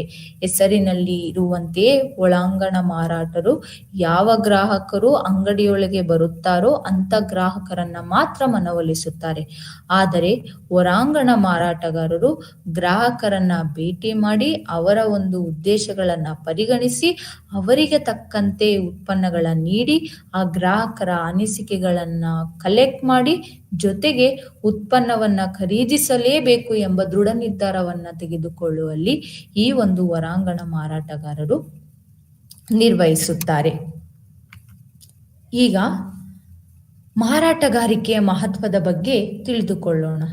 ನಮಗೆಲ್ಲರಿಗೂ ಗೊತ್ತಿರೋ ಹಾಗೆ ಮಾರಾಟಗಾರನು ತನ್ನ ಗ್ರಾಹಕರಿಗೆ ಸ್ನೇಹಿತ, ಹೌದು, ಹಾಗೆಯೇ ಮಾರ್ಗದರ್ಶಕನಾಗಿರುತ್ತಾನೆ. ಆದರೆ ಅದರ ನಿರ್ಮಾಪಕರಿಗೆ ಬೆಂಬಲ. ಮಾರಾಟದ ಮಹತ್ವವನ್ನು ಈ ಒಂದು ಕೆಳಗಿನ ಅಂಶಗಳ ಆಧಾರದ ಮೇಲೆ ವಿವರಿಸಬಹುದು. ಮೊದಲನೆಯದು ಹೊಂದಿಕೊಳ್ಳುವ ಸಾಧನ. ಮಾರಾಟಗಾರಿಕೆಯನ್ನ ನಾವು ಹೊಂದಿಕೊಳ್ಳುವ ಸಾಧನ ಎಂದು ಕರೆಯುತ್ತೇವೆ. ಏಕೆಂದರೆ ಜಾಹೀರಾತು ಆದರೆ ಅವರು ಎಲ್ಲ ಗ್ರಾಹಕರಿಗೂ ಕೂಡ ಒಂದೇ ರೀತಿಯ ಜಾಹೀರಾತನ್ನು ನೀಡಬೇಕು. ಆದರೆ ಮಾರಾಟಗಾರಿಕೆ ವೈಯಕ್ತಿಕ ಮಾರಾಟ ಆಗಲ್ಲ. ಗ್ರಾಹಕರ ಅಗತ್ಯತೆಗಳು ಮತ್ತು ಆಸೆಗಳಿಗೆ ಅನುಗುಣವಾಗಿ ಮಾರಾಟಗಾರರು ತಮ್ಮ ಆಲೋಚನೆಗಳನ್ನು ಪ್ರಸ್ತುತಪಡಿಸುತ್ತಾರೆ. ಗ್ರಾಹಕರ ಪ್ರತಿಕ್ರಿಯೆಯು ತೀರ್ಪಿನ ಆಧಾರದ ಮೇಲೆ ಮಾರಾಟಗಾರನು ತನ್ನ ಮಾರಾಟ ವಿಧಾನವನ್ನ ಅಳವಡಿಸಿಕೊಳ್ಳಬಹುದು ಹಾಗೂ ನೈಜ ಸಮಯದಲ್ಲಿ ಮಾರಾಟ ಪ್ರಸ್ತುತಿಗಳಿಗೆ ಹೊಂದಾಣಿಕೆಗಳನ್ನು ಮಾಡಬಹುದು. ಹೇಗೆ ಅವರು ಪ್ರೆಸೆಂಟೇಷನ್ ನೀಡುತ್ತಾರೆ ಗ್ರಾಹಕರಿಗೆ ಅನ್ನುವುದು ಇಲ್ಲಿ ಮುಖ್ಯವಾಗಿ ಹೊಂದಿಕೊಳ್ಳುವ ವಿಷಯ. ಇದು ನಿರ್ಮಾಪಕರಿಗೆ ನಿರೀಕ್ಷಿತ ಗ್ರಾಹಕರನ್ನು ತಲುಪಲು ಕೈಯಲ್ಲಿ ಹೊಂದಿಕೊಳ್ಳುವ ಸಾಧನವನ್ನು ನೀಡುತ್ತದೆ. ಹೇಗೆ ನಾವು ಮಾರಾಟದ ಸಮಯದಲ್ಲಿ ನೈಜವಾಗಿ ಪ್ರಸ್ತುತಿಯನ್ನು ಮಾಡುತ್ತೇವೆ, ಗ್ರಾಹಕರ ಅಗತ್ಯಗಳಿಗೆ ತಕ್ಕಂತೆ ಪ್ರಸ್ತುತಿ ಮಾಡುವುದರಿಂದ ನಾವು ಮಾರಾಟಗಾರಿಕೆಯನ್ನು ಹೊಂದಿಕೊಳ್ಳುವ ಸಾಧನೆ ಎಂದು ಕರೆಯುತ್ತೇವೆ. ಕನಿಷ್ಠ ವ್ಯರ್ಥ ಪ್ರಯತ್ನಗಳು. ಮಾರಾಟಗಾರನ ಪ್ರಯತ್ನಗಳು ನಿರೀಕ್ಷೆಗಳ ಕಡೆಗೆ ಮಾತ್ರ ನಿರ್ದೇಶಿಸಲ್ಪಡುತ್ತವೆ. ಉತ್ಪನ್ನವನ್ನು ಮಾರಾಟ ಮಾಡಲು ಸೂಕ್ತವಲ್ಲದವರ ಮೇಲೆ ಅದು ತನ್ನ ಸಮಯವನ್ನು ವ್ಯರ್ಥ ಮಾಡುವುದಿಲ್ಲ. ಆದ್ದರಿಂದ ಮಾರಾಟಗಾರಿಕೆಯು ಯಾವ ಗ್ರಾಹಕರಿಗೆ ನಿರೀಕ್ಷೆಗಳಿರುತ್ತವೆಯೋ ಅಂಥ ಗ್ರಾಹಕರನ್ನ ಮಾತ್ರ ಮನವೊಲಿಸುವುದರಿಂದ ಕನಿಷ್ಠ ವ್ಯರ್ಥ ಪ್ರಯತ್ನಗಳಿಂದ ನಿರೂಪಿಸಲ್ಪಟ್ಟ ಒಂದು ಚಟುವಟಿಕೆ ಅಂತಲೂ ನಾವು ಇಲ್ಲಿ ಕರೆಯುತ್ತೇವೆ. ನಿಜವಾದ ಮಾರಾಟದಲ್ಲಿನ ಫಲಿತಾಂಶಗಳು. ಮಾರಾಟಗಾರಿಕೆಯು ಸಂಸ್ಥೆಗಳು ತಮ್ಮ ಇತರ ಪ್ರಚಾರ ಚಟುವಟಿಕೆಗಳಿಗಾಗಿ ಪೂರಕವಾಗಿ ಬಳಸುವ ಸಾಧನವಾಗಿದೆ. ಅದ್ಯಾಗೋ ಜಾಹೀರಾತು ಮತ್ತು ಪ್ರಚಾರಗಳು ಬೇಡಿಕೆಯ ಸೃಷ್ಟಿಗೆ ಮಾತ್ರ ಕಾರಣವಾಗಬಹುದು. ಆದರೆ ಆ ಬೇಡಿಕೆಯನ್ನು ಮಾರಾಟಗಾರನು ನಿಜವಾದ ಮಾರಾಟವಾಗಿ ಪರಿವರ್ತಿಸುತ್ತಾನೆ. ಗ್ರಾಹಕರ ಅನುಮಾನಗಳನ್ನು ಸ್ಪಷ್ಟಪಡಿಸುವ ಮೂಲಕ, ಅವರ ಸಮಸ್ಯೆಗಳನ್ನು ಪರಿಹರಿಸುವ ಮೂಲಕ ಹಾಗೂ ಉತ್ಪನ್ನವನ್ನು ಪ್ರಸ್ತುತಿಗಳನ್ನು ಮಾಡುವ ಮೂಲಕ ಖರೀದಿಯನ್ನು ಮಾಡಲು ಗ್ರಾಹಕರನ್ನು ಮನವೊಲಿಸಲು ಇಲ್ಲಿ ಮಾರಾಟಗಾರರಾಗಿದ್ದಾರೆ. ಇಲ್ಲಿ ಈ ಹಂತದಲ್ಲಿ ನಾವು ನಿಜವಾದ ಮಾರಾಟದ ಫಲಿತಾಂಶವನ್ನ ನೋಡಬಹುದು. ಪ್ರತಿಕ್ರಿಯೆಯನ್ನ ನೀಡುತ್ತದೆ. ಇದು ದ್ವಿಮುಖ ಸಂಭಾಷಣೆಯಾಗಿರುವುದರಿಂದ ಮಾರಾಟಗಾರನು ಗ್ರಾಹಕರೊಂದಿಗೆ ದ್ವಿಮುಖ ಸಂವಹನದಲ್ಲಿ ತೊಡಗಿಸಿಕೊಳ್ಳಲು ಕಂಪನಿಗಳಿಗೆ ಇದು ಒಂದು ಮಾಧ್ಯಮವಾಗಿದೆ. ಮಾರಾಟಗಾರನು ಗ್ರಾಹಕರಿಗೆ ಉತ್ಪನ್ನದ ಮಾಹಿತಿ ನೀಡುವುದಲ್ಲದೆ ನಿರೀಕ್ಷಿತ ಖರೀದಿದಾರರ ಅಭಿರುಚಿಗಳು, ಅಭ್ಯಾಸಗಳು ಮತ್ತು ವರ್ತನೆಗಳ ಬಗ್ಗೆ ಕಂಪನಿಗೆ ಜ್ಞಾನವನ್ನು ನೀಡುತ್ತದೆ.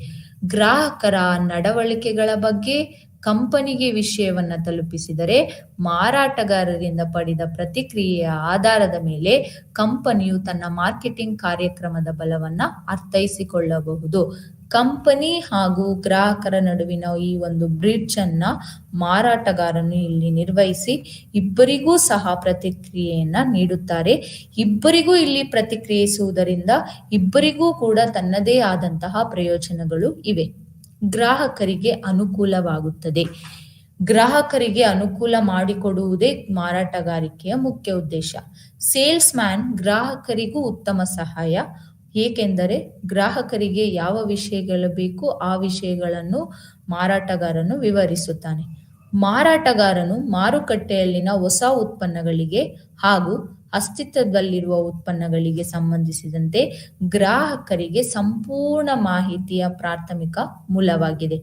ಇದಲ್ಲದೆ ಸೇಲ್ಸ್ ಮ್ಯಾನ್ ಗ್ರಾಹಕರಿಗೆ ದೂರು ಪರಿಹಾರದಲ್ಲಿ ಸಹಾಯ ಮಾಡುತ್ತಾರೆ, ಅವರ ಅಗತ್ಯಗಳಿಗೆ ಸೂಕ್ತವಾದ ಉತ್ಪನ್ನಗಳನ್ನು ಗುರುತಿಸುತ್ತಾರೆ. ಯಾವುದೇ ಅನುಮಾನಗಳನ್ನು ಈ ಒಂದು ಮಾರಾಟಗಾರರು ಗ್ರಾಹಕರಲ್ಲಿ ಇದ್ದರೆ ಅದನ್ನ ಸ್ಪಷ್ಟಪಡಿಸಿ ಕೂಡ ಕೊಡುತ್ತಾರೆ. ಮಾರಾಟ ಮಾಡಿದ ನಂತರ ಕೂಡ ಗ್ರಾಹಕರಿಗೆ ಯಾವುದೇ ಅನುಮಾನ ಬಂದರೂ ಕೂಡ ಒಳ್ಳೆಯ ಸೇವೆಗಳನ್ನು ನೀಡಿ ಮಾರಾಟಗಾರರ ಪ್ರಾಮುಖ್ಯತೆಯನ್ನ ಹೆಚ್ಚಿಸುತ್ತಾರೆ. ಈಗ ಮಾರಾಟಗಾರನ ಪಾತ್ರಗಳನ್ನ ನೋಡೋಣ.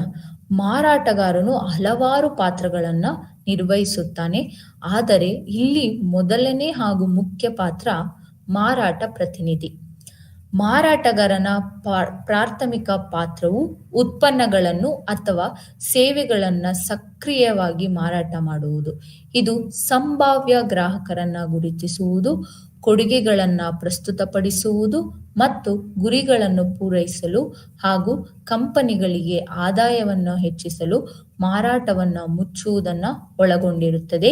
ಮಾರಾಟದ ಪ್ರತಿನಿಧಿಯಾಗಿ ಕಂಪನಿಯ ಎಲ್ಲಾ ಉತ್ಪನ್ನ ಹಾಗೂ ಸೇವೆಗಳನ್ನು ಗ್ರಾಹಕರ ಎಡೆಗೆ ತಳ್ಳುವುದೇ ಈ ಒಂದು ಪ್ರಮುಖ ಉದ್ದೇಶ. ಆದ್ದರಿಂದಾಗಿ ಮಾರಾಟಗಾರನನ್ನ ನಾವು ಇಲ್ಲಿ ಮಾರಾಟ ಪ್ರತಿನಿಧಿ ಎಂದು ಕರೆಯುತ್ತೇವೆ. ಗ್ರಾಹಕರಿಗೆ ಸಲಹೆಗಾರನಾಗಿ ಮಾರಾಟಗಾರನು ಪಾತ್ರ ನಿರ್ವಹಿಸುತ್ತಾನೆ.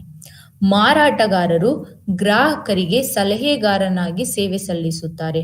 ಉತ್ಪನ್ನಗಳು ಮತ್ತು ಸೇವೆಗಳ ಪರಿಣಿತ ಜ್ಞಾನವನ್ನ ಒದಗಿಸುತ್ತಾರೆ. ಯಾವುದೇ ಮಾರಾಟಗಾರರು ಯಾವುದೇ ಉತ್ಪನ್ನಗಳನ್ನು ಖರೀದಿ ಮಾಡಲು ಹೇಳುವಾಗ ಆ ಗ್ರಾಹಕರಿಗೆ ಇವರು ಕೆಲವು ವಿಷಯಗಳನ್ನ ಹೇಳಬೇಕು. ಅವು ಯಾವುವೆಂದರೆ ಗ್ರಾಹಕರ ವೈಶಿಷ್ಟ್ಯಗಳಾಗಿರಬಹುದು, ಉತ್ಪನ್ನಗಳ ಪ್ರಯೋಜನಗಳು ಹಾಗೂ ಉತ್ಪನ್ನಗಳು ತಮ್ಮ ನಿರ್ದಿಷ್ಟ ಅಗತ್ಯಗಳನ್ನ ಹೇಗೆ ಪೂರೈಸುತ್ತವೆ ಎಂಬುದನ್ನ ಅರ್ಥ ಮಾಡಿಕೊಂಡು ಅದನ್ನ ಗ್ರಾಹಕರಿಗೆ ಅರ್ಥ ಮಾಡಿಸುವುದೇ ಈ ಒಂದು ಮಾರಾಟಗಾರನ ಮುಖ್ಯ ಪಾತ್ರ.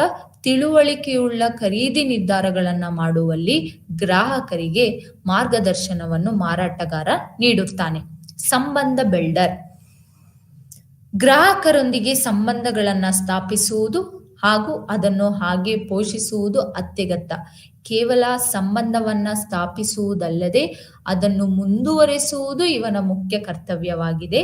ಹಾಗಾಗಿ ಮಾರಾಟಗಾರರು ಕಸ್ಟಮರ್ಸ್ ಹತ್ರ ನಂಬಿಕೆ ಹಾಗೂ ಬಾಂಧವ್ಯವನ್ನ ನಿರ್ಮಿಸಲು ಕೆಲಸ ಮಾಡುತ್ತಾರೆ. ಗ್ರಾಹಕರ ನಿಷ್ಠೆಯನ್ನು ಉತ್ತೇಜಿಸಿ ಮತ್ತು ನಡೆಯುತ್ತಿರುವ ಸಂವಹನ ಮತ್ತು ಅನುಸರಣೆಯನ್ನು ನಿರ್ವಹಿಸುವ ಮೂಲಕ ವ್ಯಾಪಾರವನ್ನ ಪುನರಾವರ್ತಿಸುತ್ತಾರೆ. ಗ್ರಾಹಕರ ನಿಷ್ಠೆಯನ್ನ ಉತ್ತೇಜಿಸಬೇಕೆಂದರೆ ಗ್ರಾಹಕರಿಗೆ ಬೇಕಾದ ಎಲ್ಲಾ ಒಂದು ಪರಿಣಿತ ಜ್ಞಾನವನ್ನ ಮಾರಾಟಗಾರನೇ ನೀಡಬೇಕು. ಮಾರುಕಟ್ಟೆಯ ಸಂಶೋಧಕ. ಮೊದಲನೆಯ ಹಂತವಾಗಿ ಗ್ರಾಹಕರ ಒಂದು ಆದ್ಯತೆಗಳು ಅಥವಾ ಚಟುವಟಿಕೆಗಳ ಬಗ್ಗೆ ತಿಳಿದುಕೊಳ್ಳಬೇಕು ಎಂದರೆ ಮಾರಾಟಗಾರನು ಮಾರುಕಟ್ಟೆಯ ಸಂಶೋಧನೆಯನ್ನ ಮಾಡಲೇಬೇಕು. ಗ್ರಾಹಕರ ಆದ್ಯತೆಗಳು, ಪ್ರವೃತ್ತಿಗಳು ಮತ್ತು ಪ್ರತಿಸ್ಪರ್ಧಿ ಚಟುವಟಿಕೆಗಳನ್ನು ಒಳಗೊಂಡಂತೆ ಮಾರಾಟಗಾರರು ಮಾರುಕಟ್ಟೆಯಿಂದ ಅಮೂಲ್ಯವಾದ ಒಳನೋಟಗಳನ್ನು ಸಂಗ್ರಹಿಸುತ್ತಾರೆ. ಅಂದಿನ ಮಾರಾಟದ ತಂತ್ರಗಳು ಮತ್ತು ಉತ್ಪನ್ನಗಳ ಕೊಡುಗೆಗಳನ್ನು ಪರಿಷ್ಕರಿಸಲು ಈ ಒಂದು ಮಾಹಿತಿಯು ನಿರ್ಣಾಯಕವಾಗಿದೆ. ಸಮಾಲೋಚಕ. ಒಬ್ಬ ಮಾರಾಟಗಾರನು ಪರಸ್ಪರ ಲಾಭದಾಯಕ ಒಪ್ಪಂದಗಳನ್ನು ತಲುಪಲು ಗ್ರಾಹಕರೊಂದಿಗೆ ಮಾತುಕತೆಗಳಲ್ಲಿ ತೊಡಗುತ್ತಾನೆ. ತಾನು ಕಂಪನಿಯ ಉದ್ದೇಶವನ್ನು ಪೂರೈಸಲು ಗ್ರಾಹಕರ ಉದ್ದೇಶವನ್ನು ಕೊನೆಗಾಣಿಸುವಂತಿಲ್ಲ. ಗ್ರಾಹಕರನ್ನು ಅವನು ತೃಪ್ತಿಪಡಿಸಬೇಕು, ಜೊತೆಗೆ ಕಂಪನಿಯನ್ನು ತೃಪ್ತಿಪಡಿಸಬೇಕು. ಇದರಿಂದಾಗಿ ಅವರು ಸಮಾಲೋಚಿತವಾಗಿ ಡೀಲ್ಗಳನ್ನು ಪರಿಣಾಮಕಾರಿಯಾಗಿ ಮುಚ್ಚಲು ಅದರ ಬೆಲೆ, ನಿಯಮಗಳು ಹಾಗೂ ಷರತ್ತುಗಳನ್ನು ಚರ್ಚಿಸುವುದು ಈ ಒಂದು ಸಮಾಲೋಚಕ ಪಾತ್ರದಲ್ಲಿ ಒಳಗೊಂಡಿರುತ್ತದೆ. ಸಮಸ್ಯೆಗೆ ಪರಿಹಾರಕ. ಇದು ಮುಖ್ಯವಾಗಿ ಮಾರಾಟಗಾರನು ಮಾಡುವಂತಹ ಕೆಲಸ. ಗ್ರಾಹಕರಿಗೆ ಅನೇಕ ಸಮಸ್ಯೆಗಳು ಅಥವಾ ದೂರುಗಳನ್ನು ಎದುರಿಸಿದಾಗ ಮಾರಾಟಗಾರನು ಸಮಸ್ಯೆಗಳನ್ನು ಪರಿಹರಿಸುವವನಾಗಿ ಕಾರ್ಯನಿರ್ವಹಿಸಬೇಕು. ತಕ್ಷಣವೇ ಕಾಳಜಿಯನ್ನ ನೀಡಿ ವಹಿಸಿ ಗ್ರಾಹಕರ ತೃಪ್ತಿಯನ್ನ ಖಾತ್ರಿಪಡಿಸುತ್ತಾನೆ. ಗ್ರಾಹಕರನ್ನ ಉಳಿಸಿಕೊಳ್ಳಲು ಮತ್ತು ಧನಾತ್ಮಕ ರಿಲೇಶನ್ಶಿಪ್ ಅಥವಾ ಇಮೇಜ್ ಅನ್ನು ಬಿಲ್ಡ್ ಮಾಡಿಕೊಳ್ಳಲು ಅಥವಾ ಕಾಪಾಡಿಕೊಳ್ಳಲು ಗ್ರಾಹಕರ ಸಮಸ್ಯೆಗಳನ್ನು ಕೂಲಂಕುಷವಾಗಿ ಪರಿಪಾಲಿಸಿ ತಕ್ಷಣವೇ ಅದಕ್ಕೆ ಉತ್ತರ ನೀಡುವುದು ಅತ್ಯಗತ್ಯ. Brand ambassador. ಮಾರಾಟಗಾರರು ಮಾರುಕಟ್ಟೆಯಲ್ಲಿ ಕಂಪನಿಯ ಬ್ರ್ಯಾಂಡ್ ಮತ್ತು ಮೌಲ್ಯಗಳನ್ನು ಪ್ರತಿನಿಧಿಸುತ್ತಾರೆ. ಏಕೆಂದರೆ ಯಾವ ಮಾರಾಟಗಾರನು ಯಾವ ಕಂಪನಿಯ ಉತ್ಪನ್ನಗಳನ್ನು ಮಾರುಕಟ್ಟೆಯಲ್ಲಿ ನೀಡುತ್ತಿದ್ದಾನೆ ಎಂಬುದು ಇಲ್ಲಿ ಮುಖ್ಯ ಪಾತ್ರವನ್ನು ವಹಿಸುತ್ತದೆ. ಗ್ರಾಹಕರೊಂದಿಗೆ ತಮ್ಮ ಸಂವಾದದ ಮೂಲಕ ಬ್ರ್ಯಾಂಡ್ ಅನ್ನು ಉತ್ತೇಜಿಸುವಲ್ಲಿ. ಈಗ ಗ್ರಾಹಕರು ಯಾವುದೇ ಖರೀದಿ ಮಾಡಬೇಕೆಂದರೆ ನಾವು ಉತ್ಪನ್ನಗಳ ಮೌಲ್ಯವನ್ನ ವಿವರಿಸಲೇಬೇಕು. ಉತ್ಪನ್ನಗಳ ಮೌಲ್ಯವನ್ನ ವಿವರಿಸುವ ಒಂದು ದಾರಿಯಲ್ಲಿ ಬ್ರ್ಯಾಂಡ್ ಅಂಬಾಸಿಡರ್ ಆಗಿ ಕಂಪನಿಯ ಒಂದು ಮೌಲ್ಯ ಹಾಗೂ ರೆಪ್ಯುಟೇಷನ್ ಅನ್ನು ಇಲ್ಲಿ ಹೆಚ್ಚಿಸುವಲ್ಲಿ ಮಾರಾಟಗಾರನು ಪ್ರಮುಖ ಪಾತ್ರವನ್ನ ವಹಿಸುತ್ತಾನೆ. Inventory monitor. ಇನ್ವೆಂಟರಿ ಮಾನಿಟರ್ ಅಂತ ಹೇಳಿದ್ರೆ ಅವರು ದಾಸ್ತಾನು ಮಟ್ಟವನ್ನ ಟ್ರ್ಯಾಕ್ ಮಾಡಲು ಸಹಾಯ ಮಾಡುತ್ತಾರೆ. ಗ್ರಾಹಕರು ಬಯಸಿದಾಗ ಉತ್ಪನ್ನಗಳು ಲಭ್ಯವಿದೆಯೇ ಅಥವಾ ಇಲ್ಲವೇ ಎಂದು ಖಾತ್ರಿಪಡಿಸಿಕೊಳ್ಳುತ್ತಾರೆ. ಕಳೆದು ಹೋದ ಮಾರಾಟದ ಅವಕಾಶಗಳನ್ನು ತಪ್ಪಿಸಲು ನಿರ್ವಹಣೆಗೆ ಕೊರತೆಗಳು ಅಥವಾ ವ್ಯತ್ಯಾಸಗಳನ್ನು ವರದಿ ಮಾಡುವುದನ್ನು ಇದು ಒಳಗೊಂಡಿರುತ್ತದೆ. ಯಾವುದೇ ಅಡೆತಡೆಗಳು ಇದ್ದರೆ ರಿಲೇಟೆಡ್ ಟು ಉತ್ಪನ್ನಗಳು ಅಥವಾ ಸೇವೆಗಳು ಇನ್ವೆಂಟರಿಯನ್ನ ಮಾನಿಟರ್ ಮಾಡಿ ಅವುಗಳ ಬಗ್ಗೆ ಟ್ರ್ಯಾಕ್ ಮಾಡಿ ತಿಳಿದುಕೊಂಡು ಕಂಪನಿಗೆ ತಿಳಿಸಿದಾಗ ಕಂಪನಿಯು ಕೂಡ ಅವರ ಉದ್ದೇಶಗಳನ್ನು ಮುಗಿಸಿ ಗ್ರಾಹಕರನ್ನ ತೃಪ್ತಿಪಡಿಸುವಲ್ಲಿ ಮುಂದುವರಿಯುತ್ತಾರೆ. Sales strategist. ಮಾರಾಟಗಾರರು ಮಾರ್ಕೆಟಿಂಗ್ ಮತ್ತು ಮ್ಯಾನೇಜ್ಮೆಂಟ್ ತಂಡಗಳೊಂದಿಗೆ ಪರಿಣಾಮಕಾರಿ ಮಾರಾಟ ತಂತ್ರಗಳು ಮತ್ತು ಪ್ರಚಾರಗಳನ್ನು ಅಭಿವೃದ್ಧಿಪಡಿಸಲು ಸಹಕರಿಸುತ್ತಾರೆ. ಏಕೆಂದರೆ ಇವರು ನೇರವಾಗಿ ಗ್ರಾಹಕರ ಜೊತೆ ಸಂವಹನ ಮಾಡುವುದರಿಂದ ಗ್ರಾಹಕರ ಇಷ್ಟಾರ್ಥಗಳು, ಅಗತ್ಯತೆಗಳು ಹಾಗೂ ಮಾರುಕಟ್ಟೆಯಲ್ಲಿ ಆಗುತ್ತಿರುವ ಬದಲಾವಣೆಯ ವಿಷಯಗಳು ಬಗ್ಗೆ ನೇರವಾದ ಜ್ಞಾನ ಇರುವುದರಿಂದ ಮಾರುಕಟ್ಟೆಯ ಒಂದು ಇನ್ಫಾರ್ಮೇಶನ್ ಹತೋಟಿಯಲ್ಲಿರುತ್ತದೆ. ಇದನ್ನು ಬಳಸಿಕೊಂಡು ಅವರು ಮಾರಾಟ ತಂತ್ರ ಅಥವಾ ಪ್ರಚಾರದ ತಂತ್ರಗಳನ್ನ ಮಾರ್ಕೆಟಿಂಗ್ ಹಾಗೂ ಮ್ಯಾನೇಜ್ಮೆಂಟ್ ಡಿಪಾರ್ಟ್ಮೆಂಟ್ಗಳ ಜೊತೆ ಮಾಡಬಹುದು. ಡೇಟಾ ವಿಶ್ಲೇಷಕ. ನಾವು ಮಹತ್ವದಲ್ಲೇ ನೋಡಿದ್ದೇವೆ. ಮಾರಾಟಗಾರನು ಯಾವುದೆಲ್ಲ ಚಟುವಟಿಕೆಗಳು ಮಾಡುತ್ತಾರೆ ಅವುಗಳ ಬಗ್ಗೆ ವರದಿಯನ್ನ ನೀಡಬೇಕು. ಮಾರಾಟ ಚಟುವಟಿಕೆಗಳು, ಗ್ರಾಹಕರ ಸಂವಹನಗಳು ಮತ್ತು ಮಾರುಕಟ್ಟೆ ಪರಿಸ್ಥಿತಿಗಳ ನಿಖರವಾದ ದಾಖಲೆಗಳನ್ನು ನಿರ್ವಹಿಸುವುದು ಅತ್ಯಗತ್ಯ. ಕಾರ್ಯಕ್ಷಮತೆಯನ್ನು ಮೌಲ್ಯಮಾಪನ ಮಾಡಲು, ಪ್ರವೃತ್ತಿಗಳನ್ನು ಗುರುತಿಸಲು ಮತ್ತು ಭವಿಷ್ಯದ ಮಾರಾಟ ತಂತ್ರಗಳನ್ನು ತಿಳಿಸಲು ಇಲ್ಲಿ ಮಾರಾಟಗಾರರು ಈ ಡೇಟಾವನ್ನ ಬಳಸಿ ವರದಿ ಏನ್ ಮಾಡಿರ್ತಾರೆ ಅದೇ ಡೇಟಾನ ಬಳಸಿಕೊಂಡು ಸ್ಟ್ರಾಟಜಿಯನ್ನು ಮಾಡಲು ಇಲ್ಲಿ ಸಹಾಯ ಮಾಡುತ್ತದೆ. ಈಗ ಮಾರಾಟ ಗುಣಗಳ ಬಗ್ಗೆ ತಿಳಿದುಕೊಳ್ಳೋಣ. ನಾನು ಆಗ್ಲೇ ಹೇಳಿರೋ ಹಾಗೆ ಈ ಮಾರಾಟಗಾರಿಕೆ ಅನ್ನೋದು ಒಂದು ಕಲೆ. ಯಾಕೆ ಅಂತ ಹೇಳಿದರೆ ಮುಖ್ಯವಾಗಿ ಮಾರಾಟ ಮಾಡುವಾಗ ಕೆಲವು ಕೌಶಲ್ಯಗಳು ಅಗತ್ಯವಿದೆ. ಈಗ ಆ ಕೌಶಲ್ಯಗಳು ಯಾವುವು ಹಾಗೂ ಗುಣಗಳು ಯಾವುವು ಎಂದು ತಿಳಿದುಕೊಳ್ಳೋಣ. ಅನುಭವಿಸುವ ಸಾಮರ್ಥ್ಯ. ಉತ್ತಮ ಮಾರಾಟಗಾರನಾಗಲು ಸಹಾನುಭೂತಿಯು ನಿರ್ಣಾಯಕ ಗುಣವೆಂದು ಗುರುತಿಸಲ್ಪಟ್ಟಿದೆ. ಪರಾನುಭೂತಿಯ ಮೂಲಕ ಗ್ರಾಹಕರಿಂದ ಪ್ರತಿಕ್ರಿಯೆಯನ್ನು ಪಡೆಯುವ ಸಾಮರ್ಥ್ಯವಿಲ್ಲದೆ ಮಾರಾಟಗಾರನು ಮಾರಾಟ ಮಾಡಲು ಸಾಧ್ಯವಿಲ್ಲ. ಮಾರಾಟಗಾರನು ಗ್ರಾಹಕರ ಪ್ರತಿಕ್ರಿಯೆಗಳನ್ನು ಗ್ರಹಿಸಲು ಶಕ್ತರಾಗಿರಬೇಕು ಮತ್ತು ಆ ಪ್ರತಿಕ್ರಿಯೆಗಳ ಆಧಾರದ ಮೇಲೆ ಅದರ ಪ್ರತಿಕ್ರಿಯೆಗಳನ್ನು ಸರಿಹೊಂದಿಸಲು ಸಾಧ್ಯವಾಗುತ್ತದೆ.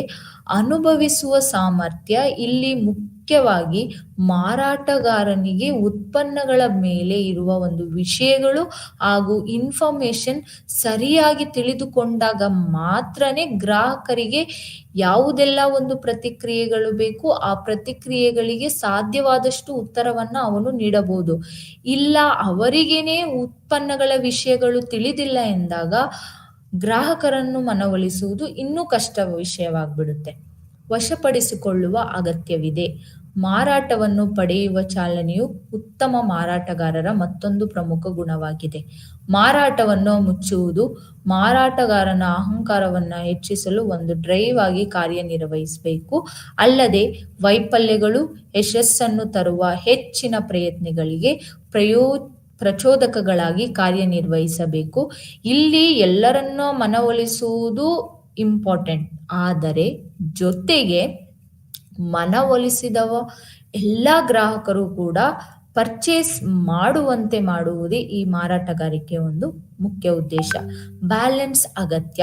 ಇದು ಪರಾನುಭೂತಿ ಮತ್ತು ಅಹಂಕಾರದ ಹಲವಾರು ಸಂಯೋಜನೆಗಳಿಗೆ ಕರೆ ನೀಡುತ್ತದೆ.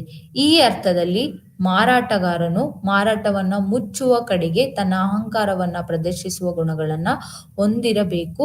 ಕೆಲವೊಮ್ಮೆ ಗ್ರಾಹಕರ ಅಗತ್ಯತೆಗಳು ಹಾಗೂ ಗ್ರಹಿಕೆ ಹಾಗೂ ಸಹಾನುಭೂತಿಯನ್ನು ನೋಡಿ ತಮ್ಮನ್ನು ತಾವು ಅನುಭವಿಸಿಕೊಂಡು ಆ ಬ್ಯಾಲೆನ್ಸ್ ಮಾಡುವುದು ಕಂಪನಿಯ ಉದ್ದೇಶ ಹಾಗೂ ಗ್ರಾಹಕರ ಉದ್ದೇಶವನ್ನು ತಲುಪುವುದು ಅತ್ಯಗತ್ಯ. ಉತ್ತಮ ಕೇಳುಗನಾಗಿರಬೇಕು. ಇದು ಕೂಡ ಒಂದು ಮಾರಾಟಗಾರನ ಪ್ರಮುಖ ಗುಣ. ಉತ್ತಮ ಮಾರಾಟಗಾರರು ಗ್ರಾಹಕರನ್ನು ಮಾತುಕತೆಗೆ ಸಮಾನವಾಗಿ ಜವಾಬ್ದಾರರಾಗಿ ಪರಿಗಣಿಸುತ್ತಾರೆ.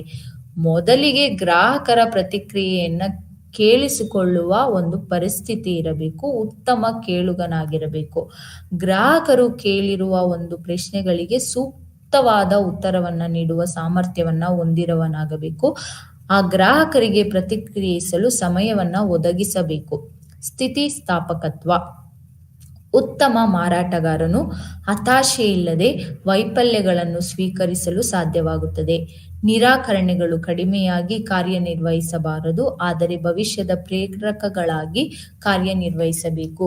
ಹೀಗೆ ಒಂದು ಸಲ ಅವರು ಉತ್ಪಾದಕರ ಜೊತೆ ಹಾಗೂ ಗ್ರಾಹಕರ ಜೊತೆ ಸಂಬಂಧವನ್ನ ಇಟ್ಟುಕೊಂಡು ಬೆಳೆಸಿಕೊಂಡಾಗ ಅದು ಅಲ್ಲಿಗೆ ಕೊನೆಯಾಗಬಾರದು. ಅದು ಕೊನೆಯವರೆಗೂ ಪದೇ ಪದೇ ಪ್ರೇರೇಪಕಗಳಾಗಿ ಪದೇ ಪದೇ ಅವರು ಅದೇ ಕೆಲಸಗಳನ್ನ ಹಾಗೂ ಪರ್ಚೇಸ್ ಮಾಡುವಂತೆ ಆಗಬೇಕು. ಆತ್ಮವಿಶ್ವಾಸ. ಉತ್ತಮ ಮಾರಾಟಗಾರನು ತನ್ನ ಸುತ್ತಮುತ್ತಲಿನ ನಿಯಂತ್ರಣದಲ್ಲಿ ಹಾಗೂ ತಿಳುವಳಿಕೆ ನೀಡುವ ಆತ್ಮವಿಶ್ವಾಸವನ್ನ ಹೊಂದಿರುತ್ತಾನೆ. ಆತ್ಮವಿಶ್ವಾಸವು ತನ್ನನ್ನು ತಾನು ಪ್ರಸ್ತುತಪಡಿಸುವ ರೀತಿಯಲ್ಲಿ ಮತ್ತು ಅವರ ಅಭಿಪ್ರಾಯಗಳಲ್ಲಿ ಪ್ರತಿಫಲಿಸುತ್ತದೆ. ಆತ್ಮವಿಶ್ವಾಸವನ್ನ ಬೆಳೆಸಿಕೊಂಡಾಗ ಮಾತ್ರನೇ ಉತ್ತಮ ಮಾರಾಟಗಾರನು ತನ್ನ ಉತ್ಪನ್ನ ಅಥವಾ ಸೇವೆಗಳನ್ನ ಖರೀದಿದಾರರಿಗೆ ಈಸಿಯಾಗಿ ಅವನು ಮಾರಾಟ ಮಾಡಬಹುದು. ಉತ್ತಮ ಮಾರಾಟಗಾರನು ಗ್ರಾಹಕರ ಪ್ರೇರಣೆ ಮತ್ತು ನಡವಳಿಕೆಯನ್ನು ವಿಶ್ಲೇಷಿಸುವ ಸಾಮರ್ಥ್ಯವನ್ನ ಹೊಂದಿರಬೇಕು. ಅಂದರೆ ಆ ಒಂದು ಮಾರಾಟಗಾರನ ಮುಂದೆ ಇರುವ ಗ್ರಾಹಕರ ಇತಿಮಿತಿ ಹಾಗೂ ನಡವಳಿಕೆಗಳನ್ನ ನೋಡಿದ ತಕ್ಷಣ ಅರಿತುಕೊಳ್ಳುವ ಗುಣವನ್ನ ಹೊಂದಿರಬೇಕು. ಉತ್ತಮ ಮಾರಾಟಗಾರನು ಉತ್ಪನ್ನದ ಬಗ್ಗೆ ಸಂಪೂರ್ಣ ಮಾಹಿತಿಯನ್ನ ಹೊಂದಿರಬೇಕು. ಭವಿಷ್ಯಕ್ಕಾಗಿ ಆಗಿರಬಹುದು ಅಥವಾ ಅಸ್ತಿತ್ವಕ್ಕಾದರೂ ಆಗಿರಬಹುದು.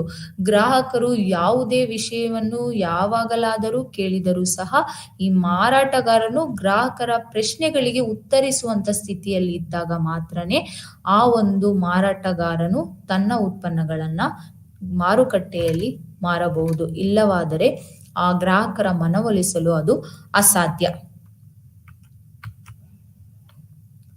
ಮಾರಾಟಗಾರನ ಕಾರ್ಯಗಳು ಮತ್ತು ಕರ್ತವ್ಯಗಳು. ಮೊದಲನೇ ಪ್ರಮುಖ ಕಾರ್ಯ ಮಾರಾಟವನ್ನ ಮಾಡುವುದು. ನಿರೀಕ್ಷೆಗಳನ್ನ ಪೂರೈಸಲು, ಉತ್ಪನ್ನಗಳನ್ನ ಪ್ರದರ್ಶಿಸಲು ಮತ್ತು ಖರೀದಿಸಲು ಭವಿಷ್ಯವನ್ನ ಪ್ರೇರೇಪಿಸಲು ಮಾರಾಟ ಮಾಡುವುದು ಮಾರಾಟಗಾರನ ಪ್ರಮುಖ ಕಾರ್ಯ. ಖರೀದಿದಾರರಿಗೆ ಮಾರ್ಗದರ್ಶನ. ಖರೀದಿದಾರರಿಗೆ ಅವರ ಅಗತ್ಯತೆಗಳು ಮತ್ತು ಅವಶ್ಯಕತೆಗಳಿಗೆ ಸೂಕ್ತವಾದ ಉತ್ಪನ್ನಗಳ ಕಡೆಗೆ ಮಾರ್ಗದರ್ಶನ ಮಾಡುವುದು ಗ್ರಾಹಕರನ್ನ ಮುನ್ನಡೆಸುವುದು ಮತ್ತೊಂದು ಕಾರ್ಯ. ದೂರುಗಳಿಗೆ ಹಾಜರಾಗುವುದು. ಗ್ರಾಹಕರ ದೂರುಗಳಿಗೆ ಹಾಜರಾಗಲು ಮತ್ತು ಕುಂದುಕೊರತೆ ಪರಿಹಾರದಲ್ಲಿ ತೊಡಗಿಸಿಕೊಳ್ಳುವುದು ಅವರ ಮತ್ತೊಂದು ಕರ್ತವ್ಯ. ಬಿಲ್ಗಳ ಸಂಗ್ರಹ. ಮಾರಾಟ ಮಾಡಿದ ಬಾಕಿ ಬಿಲ್, ಯಾರು ಎಷ್ಟು ಅಮೌಂಟ್ ಅನ್ನ ಪಾವತಿಸಿದ್ದಾರೆ ಅಂತಹ ಬಿಲ್ಗಳನ್ನು ಸಂಗ್ರಹಿಸುವುದು. ಕ್ರೆಡಿಟ್ ಮಾಹಿತಿಯ ಸಂಗ್ರಹಣೆ. ಗ್ರಾಹಕರು ಕ್ರೆಡಿಟ್ ಅರ್ಹತೆಯ ಮಾಹಿತಿಯನ್ನ ಸಂಗ್ರಹಿಸಲು ಕೂಡ ಮಾರಾಟಗಾರನೇ ಸಹಾಯ ಮಾಡುತ್ತಾನೆ. ವರದಿಯನ್ನ ಮಾಡುವುದು. ಮಾಡಿದ ಕರೆಗಳಾಗಿರಬಹುದು, ಮಾರಾಟದ ಪ್ರಭಾವ ಮತ್ತು ಸಲ್ಲಿಸಿದ ಸೇವೆಗಳ ಕುರಿತು ಅದರದೇ ಆದ ದೈನಂದಿನ ವರದಿ ಹಾಗೂ ಸಾಪ್ತಾಹಿಕ ಅಥವಾ ಮಾಸಿಕ ವರದಿಗಳನ್ನು ಕಳುಹಿಸಿ ಮಾರ್ಕೆಟಿಂಗ್ ಸ್ಟ್ರಾಟಜಿಯನ್ನ ಕ್ರಿಯೇಟ್ ಮಾಡಲು ಸಹಾಯ ಮಾಡಬೇಕು. ಸಂಘಟಿಸುವುದು. ಪ್ರವಾಸ ಕಾರ್ಯಕ್ರಮಗಳನ್ನು ಆಯೋಜಿಸುವುದು. ಅಂದರೆ ಯಾವುದೇ ಸ್ಥಳಾಂತರದ ಲಿಮಿಟೇಷನ್ಗಳನ್ನು ಇಟ್ಟುಕೊಳ್ಳದೆ ಎಲ್ಲಿ ಬೇಕಾದರೆ ಅಲ್ಲಿ ದೂರದ ಪ್ರಯಾಣ ಮಾಡಿ ಅಲ್ಲಿನ ಗ್ರಾಹಕರನ್ನ ಆರ್ಗನೈಸ್ ಮಾಡಿ ಅವರನ್ನ ಮನವೊಲಿಸುವುದು ಮತ್ತೊಂದು ಪ್ರಮುಖ ಕಾರ್ಯ. ಮಾರಾಟ ಸಭೆಗೆ ಹಾಜರಾಗುವುದು. ಮಾರ್ಕೆಟಿಂಗ್ ಸಭೆಗಳು, ಮಾರಾಟ ಪ್ರಚಾರ ಚಟುವಟಿಕೆಗಳು, ಮಾರಾಟ ನೀತಿಗಳು ಇತ್ಯಾದಿಗಳನ್ನ ಚರ್ಚಿಸಲು ಮಾರಾಟ ಸಭೆಗೆ ಹಾಜರಾಗುವುದು ಪ್ರಮುಖವಾದ ಒಂದು ಕಾರ್ಯ.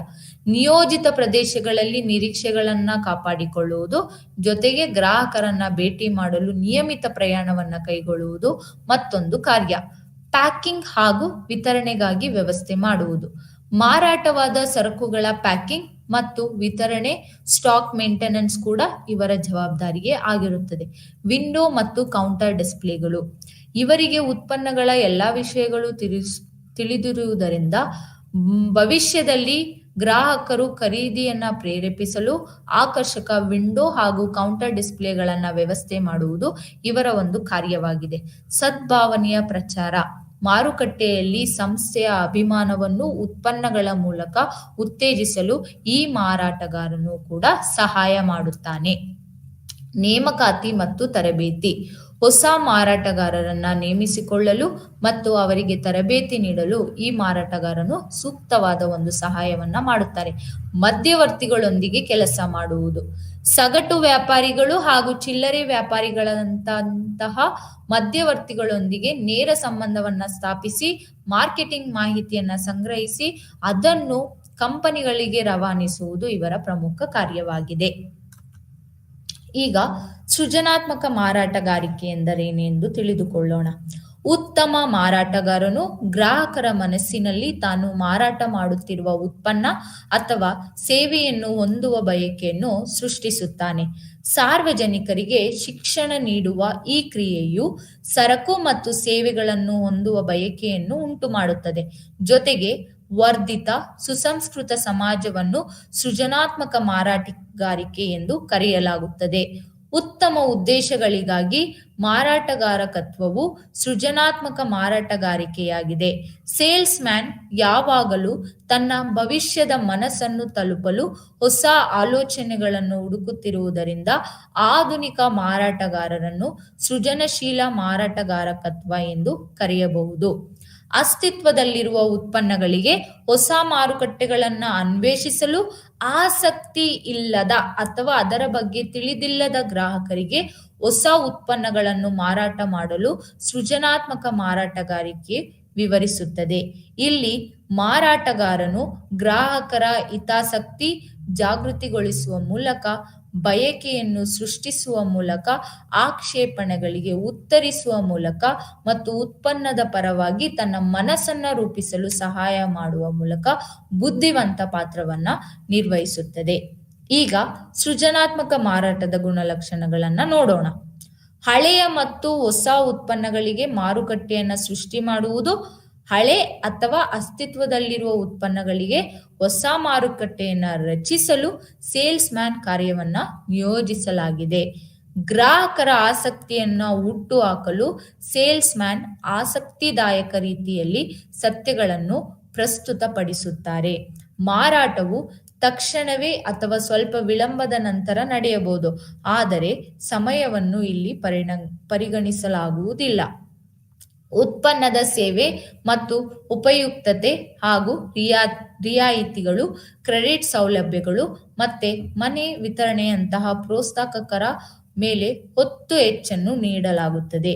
ಗಮನವು ಬೆಲೆಯ ಮೇಲೆ ಅಲ್ಲ, ಅದರ ಉತ್ಪನ್ನದ ಮೇಲೆ ನೀಡುವ ಒಂದು ತೃಪ್ತಿಯಾಗಿದೆ ಎಂದು ಸೃಜನಾತ್ಮಕ ಮಾರಾಟದಲ್ಲಿ ಹೆಚ್ಚಿನದಾಗಿ ಮಾರಾಟಗಾರರು ಗ್ರಾಹಕರಿಗೆ ತಿಳಿಸಿಕೊಡುತ್ತಾರೆ.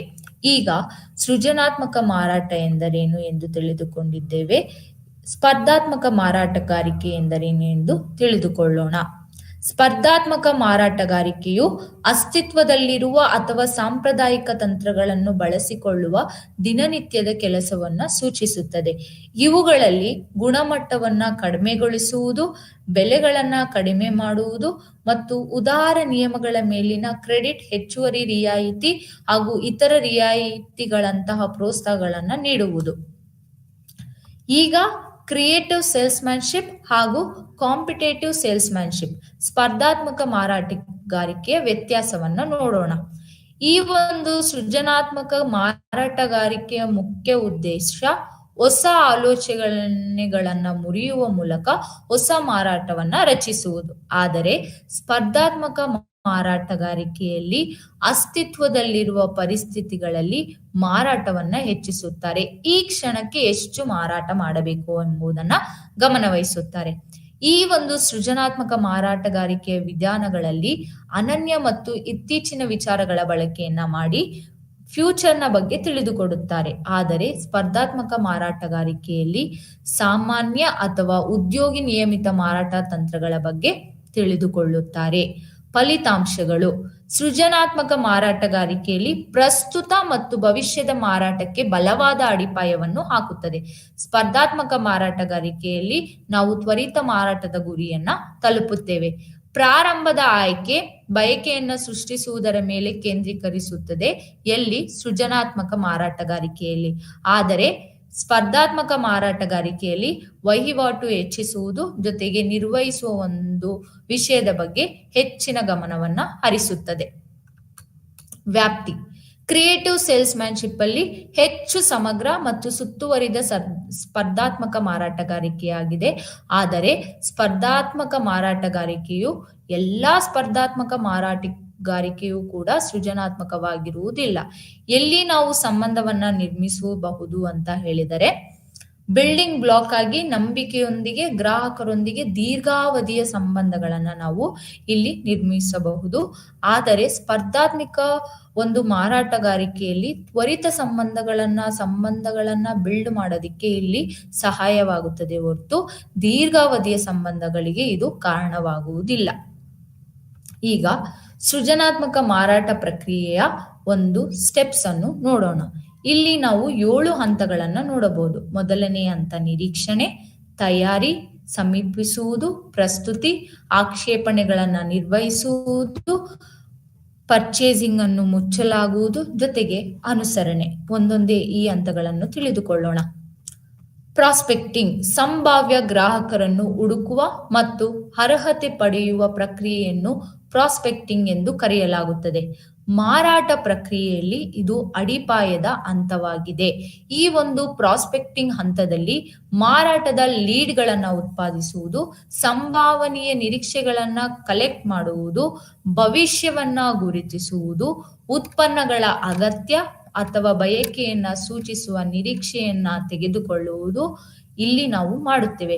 ಜೊತೆಗೆ ಅರ್ಹತೆಯ ನಿರೀಕ್ಷೆಗಳು ಅಂದರೆ ಉತ್ಪನ್ನವನ್ನ ಖರೀದಿಸಲು ನಿರ್ಧರಿಸುವ ಮತ್ತು ಹಣವನ್ನು ಹೊಂದಿರುವ ಅಧಿಕಾರವನ್ನು ಹೊಂದಿರುವ ನಿರೀಕ್ಷೆಗಳನ್ನ ಪರಿಗಣಿಸಿ ಸಂಭಾವ್ಯ ಗ್ರಾಹಕರು ಯಾರು ನಮ್ಮ ಉತ್ಪನ್ನಗಳನ್ನು ತೆಗೆದುಕೊಳ್ಳಲು ಸಿದ್ಧವಾಗಿದ್ದಾರೆ ಎಂದು ಇಲ್ಲಿ ನಾವು ಪ್ರಿಡಿಕ್ಟ್ ಮಾಡ್ತಾ ಹೋಗುತ್ತೇವೆ. ಹೇಗೆ ಪ್ರಿಡಿಕ್ಟ್ ಮಾಡುತ್ತೇವೆ ಅಂತ ಹೇಳಿದರೆ ಮಾರ್ಕೆಟ್ನ ಒಂದು ರಿಸರ್ಚ್ನ ಮೂಲಕ. ಹಂತ 2 ತಯಾರಿ. ಮೊದಲನೇ ಹಂತದಲ್ಲಿ ನಾವು ಸಂಭಾವ್ಯ ಗ್ರಾಹಕರನ್ನ ಗುರುತಿಸಿದ ನಂತರ ಈ ಹಂತವು ಮಾರಾಟದ ಕರೆಗೆ ಸಿದ್ಧತೆಯನ್ನ ಒಳಗೊಂಡಿರುತ್ತದೆ. ಇಲ್ಲಿನ ಹಂತಗಳು ಪ್ರಾಸ್ಪೆಕ್ಟ್ ಫೈಲ್ ಅನ್ನ ರಚಿಸುವುದು ಮುಖ್ಯ ಒಂದು ಕಾರ್ಯ. ಈ ಒಂದು ಫೈಲ್ನಲ್ಲಿ ಪ್ರಮುಖ ವ್ಯಕ್ತಿಗಳ ಹೆಸರುಗಳು ನಿರ್ಧಾರ ತೆಗೆದುಕೊಳ್ಳುವ ಪ್ರಕ್ರಿಯೆಯಲ್ಲಿ ಪಾತ್ರವಹಿಸುತ್ತದೆ. ಅಂದರೆ ಕಸ್ಟಮರ್ ದಾಖಲೆಗಳನ್ನ ಇಲ್ಲಿ ತೆಗೆದುಕೊಳ್ಳಬೇಕು. ನಿರೀಕ್ಷೆಯನ್ನ ಹೇಗೆ ಸಂಪರ್ಕಿಸುವುದು? ಕಸ್ಟಮರ್ ಅನ್ನ ಸಂಪರ್ಕಿಸಲು ಮೊದಲ ಸಂಪರ್ಕದ ಆಯ್ಕೆಗಳನ್ನ ಅನ್ವೇಷಿಸುವುದು, ಗ್ರಾಹಕರ ರೀತಿನೀತಿ, ಅವರ ನಡವಳಿಕೆಯನ್ನ ನಾವು ಈ ಎರಡನೇ ಹಂತದಲ್ಲಿ ತಿಳಿದುಕೊಳ್ಳುತ್ತೇವೆ. ಆ ಒಂದು ಪರ್ಚೇಸಿಂಗ್ ನ ಉದ್ದೇಶವನ್ನು ಕೂಡ ಸ್ಥಾಪಿಸುವುದು ಇಲ್ಲಿನ ಮುಖ್ಯ ಉದ್ದೇಶ. ಮಾರಾಟದ ಕರೆ ಸಮಯದಲ್ಲಿ ಸಂವಹನದ ಅರಿವು ಇವುಗಳನ್ನ ಆಧರಿಸಿದೆ. ಪ್ರಸ್ತುತಿಯನ್ನ ಸಿದ್ಧಪಡಿಸುವುದು, ಮಾರಾಟದ ಕರೆಯ ಉದ್ದೇಶಗಳ ಆಧಾರದ ಮೇಲೆ ಹೇಗೆ ನಾವು ವಿಷಯವನ್ನ ತಿಳಿಸಬೇಕು ಎಂದು ಈ ಎರಡನೇ ಹಂತದಲ್ಲಿ ನಾವು ತಯಾರಿಯನ್ನ ಮಾಡಿಕೊಳ್ಳುತ್ತೇವೆ. ತಯಾರಿ ಮಾಡಿದ ನಂತರ ಇದು ಮಾರಾಟಗಾರನು ಶಾಶ್ವತವಾದ ಪ್ರಭಾವ ಬೀರುವ ಹಂತವಾಗಿದ್ದು 3 ಅಂಶಗಳ ಮೊದಲ ಅನಿಸಿಕೆಗಳನ್ನ ಮಾರ್ಗದರ್ಶಿಸುತ್ತದೆ. ಮೊದಲನೆಯದು ಸೂಕ್ತವಾದ ನೋಟ, ಮಾರಾಟಗಾರರ ವರ್ತನೆ ಮತ್ತು ನಡವಳಿಕೆ. ಮಾರಾಟಗಾರರ ಆರಂಭಿಕ ಸಾಲುಗಳು ಈ ಕೆಳಗಿನ ವಿಧಾನಗಳಲ್ಲಿ ಒಂದನ್ನು ಬಳಸಿಕೊಂಡು ಭವಿಷ್ಯವನ್ನ ಸಂಪರ್ಕಿಸಬಹುದು. ಇಲ್ಲಿ ಹೇಗೆ ನಾವು ಕಸ್ಟಮರ್ನನ್ನ ಅಪ್ರೋಚ್ ಮಾಡುತ್ತೇವೆ, ಅದರಲ್ಲಿ 2 ವಿಧಾನಗಳಿವೆ. ಈ 3ನೇ ಹಂತದಲ್ಲಿ ಮೊದಲ ವಿಧಾನ ಪ್ರೀಮಿಯಂ ವಿಧಾನ, ಅಂದರೆ ಪರಸ್ಪರ ಕ್ರಿಯೆಯನ್ನು ಪ್ರಾರಂಭಿಸಲು ನಿರೀಕ್ಷೆಗಳಿಗೆ ಉಡುಗೊರೆಯನ್ನ ನೀಡುವುದು ಉತ್ಪನ್ನಗಳ ಜೊತೆಗೆ. ಪ್ರಶ್ನೆ ವಿಧಾನ, ಆಸಕ್ತಿಯ ವಿಷಯಗಳ ಮೇಲೆ ಪ್ರಶ್ನೆಗಳನ್ನು ಹಾಕುವುದು.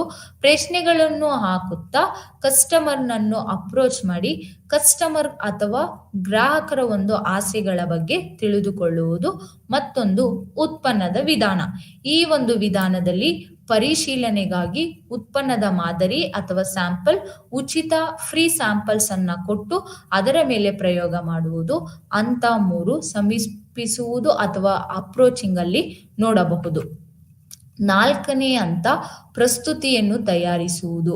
ಈಗ ನಾವು ಮೊದಲನೇ ಹಂತದಲ್ಲಿ ಸಂಭಾವ್ಯ ಗ್ರಾಹಕರನ್ನ ಕಂಡುಹಿಡಿದಿದ್ದೇವೆ. ಮಾರುಕಟ್ಟೆಯನ್ನ ಅನುಸರಿಸಿ ಹೇಗೆ ಈಗ ನಾವು ವರ್ತಿಸಬೇಕು ಎಂದು ತಿಳಿದುಕೊಂಡಿದ್ದೇವೆ. ಈ ಒಂದು 4ನೇ ಹಂತದಲ್ಲಿ ಹಲವು ರೂಪಗಳನ್ನ ತೆಗೆದುಕೊಳ್ಳಬಹುದು, ಆದರೆ ಅದರ ಉದ್ದೇಶವು ಒಂದೇ ಆಗಿರುತ್ತದೆ. ಉತ್ಪನ್ನ ಸಂದೇಶವನ್ನ ಖರೀದಿಸುವ ನಿರೀಕ್ಷೆಯನ್ನ ಮನವರಿಕೆ ಮಾಡುವ ರೀತಿಯಲ್ಲಿ ಸಂವಹನ ಮಾಡುವುದು. ಎಲ್ಲಾ ಗ್ರಾಹಕರನ್ನು ಒಂದೇ ರೀತಿಯಲ್ಲಿ ಮನವೊಲಿಸಲು ಕಷ್ಟ ಸಾಧ್ಯ. ಇಲ್ಲಿ ನಾವು 2 ರೀತಿಯ ಪ್ರಸ್ತುತಿಯ ವಿಧಾನಗಳನ್ನ ನೋಡಬಹುದು. ಅದರಲ್ಲಿ ಮೊದಲನೆಯದು ಪೂರ್ವ ಸಿದ್ಧ ವಿಧಾನ, ಎರಡನೆಯದು ಬೇಕು ತೃಪ್ತಿ ವಿಧಾನ. ಅಂದರೆ ಪೂರ್ವ ಸಿದ್ಧ ವಿಧಾನದಲ್ಲಿ ಮಾರಾಟಗಾರರು ಎಲ್ಲಾ ಉತ್ಪನ್ನಗಳ ವಿಷಯವನ್ನ ಕಂಠಪಾಠ ಮಾಡಿ ಅದನ್ನು ಪ್ರೆಸೆಂಟೇಷನ್ ಮಾಡುತ್ತಾರೆ. ಇನ್ನ ಒಂದು ವಿಧಾನ ಬೇಕು ತೃಪ್ತಿ ವಿಧಾನದಲ್ಲಿ ಗ್ರಾಹಕರನ್ನ ನೋಡಿ ಅವರ ಅಗತ್ಯಗಳನ್ನ ಗುರುತಿಸಿ ಅವರ ಅಗತ್ಯಗಳಿಗೆ ಎಷ್ಟು ಬೇಕೋ ಅಷ್ಟು ಇನ್ಫಾರ್ಮೇಶನ್ ಮಾತ್ರ ಕೊಟ್ಟು ಅವರ ಒಂದು ಸಮಸ್ಯೆಯನ್ನ ಪರಿಹರಿಸಲು ಈ ಒಂದು ಪ್ರೆಸೆಂಟೇಷನ್ ಅನ್ನು ಮಾಡುತ್ತಾರೆ. ಇದು ಪ್ರಮುಖ ಹಂತ. ಈ ಹಂತದಲ್ಲೇ ಗ್ರಾಹಕರನ್ನ ಮಾರಾಟಗಾರರು ಹೆಚ್ಚಾಗಿ ಮನವೊಲಿಸಲು ಫೋಕಸ್ ಮಾಡುತ್ತಾರೆ. ಆಕ್ಷೇಪಣೆಗಳನ್ನ ನಿಭಾಯಿಸುವುದು. ಪ್ರಸ್ತುತಿಯ ಸಮಯದಲ್ಲಿ ನಿರೀಕ್ಷೆಯು ವಿವಿಧ ಅನುಮಾನಗಳನ್ನು ಮತ್ತು ಆಕ್ಷೇಪಣೆಗಳನ್ನ ಹುಟ್ಟುಹಾಕಬಹುದು. ಯಾಕೆಂದರೆ ಮಾರಾಟಗಾರರು ಹಾಗೂ ಗ್ರಾಹಕರು ದ್ವಿಮುಖ ಭಾಷೆಯನ್ನು ಮಾತಾಡುತ್ತಿರುವುದರಿಂದ ಆಕ್ಷೇಪಣೆಗಳಾಗಿರಬಹುದು. ಮಾರಾಟಗಾರನ ವ್ಯಕ್ತಿತ್ವ ಅರ್ಥವಾಗದಿದ್ದಾಗ ಉತ್ಪನ್ನಗಳ ವಿಷಯಗಳೂ ಕೂಡ ಗ್ರಾಹಕರಿಗೆ ಸರಿಯಾಗಿ ತಿಳಿಯುವುದಿಲ್ಲ. ಅಂತಹ ಸಮಯದಲ್ಲಿ ಗ್ರಾಹಕರು ಉತ್ಪನ್ನಗಳ ಬಗ್ಗೆ ಯಾವುದೇ ಆಕ್ಷೇಪಣೆಗಳು ಅಥವಾ ಅನುಮಾನಗಳು ಇದ್ದಲ್ಲಿ ಅದಕ್ಕೆ ಮಾರಾಟಗಾರನು ಸೂಕ್ತವಾದ ಸಲಹೆಯನ್ನು ನೀಡಿ ಹೆಚ್ಚಿನ ಆಸಕ್ತಿಯನ್ನು ಅವಕಾಶವಾಗಿ ವೀಕ್ಷಿಸಬೇಕು.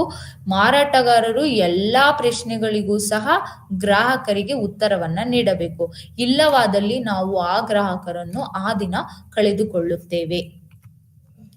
ಮುಚ್ಚುವಿಕೆ. ಇದು ಖರೀದಿಯನ್ನು ಮಾಡಲು ನಿರೀಕ್ಷೆಯನ್ನು ಮನವೊಲಿಸುವ ಹಂತವಾಗಿದೆ. ಮಾರಾಟಗಾರರಿಂದ ಹಲವಾರು ಮುಚ್ಚುವ ತಂತ್ರಗಳಿವೆ.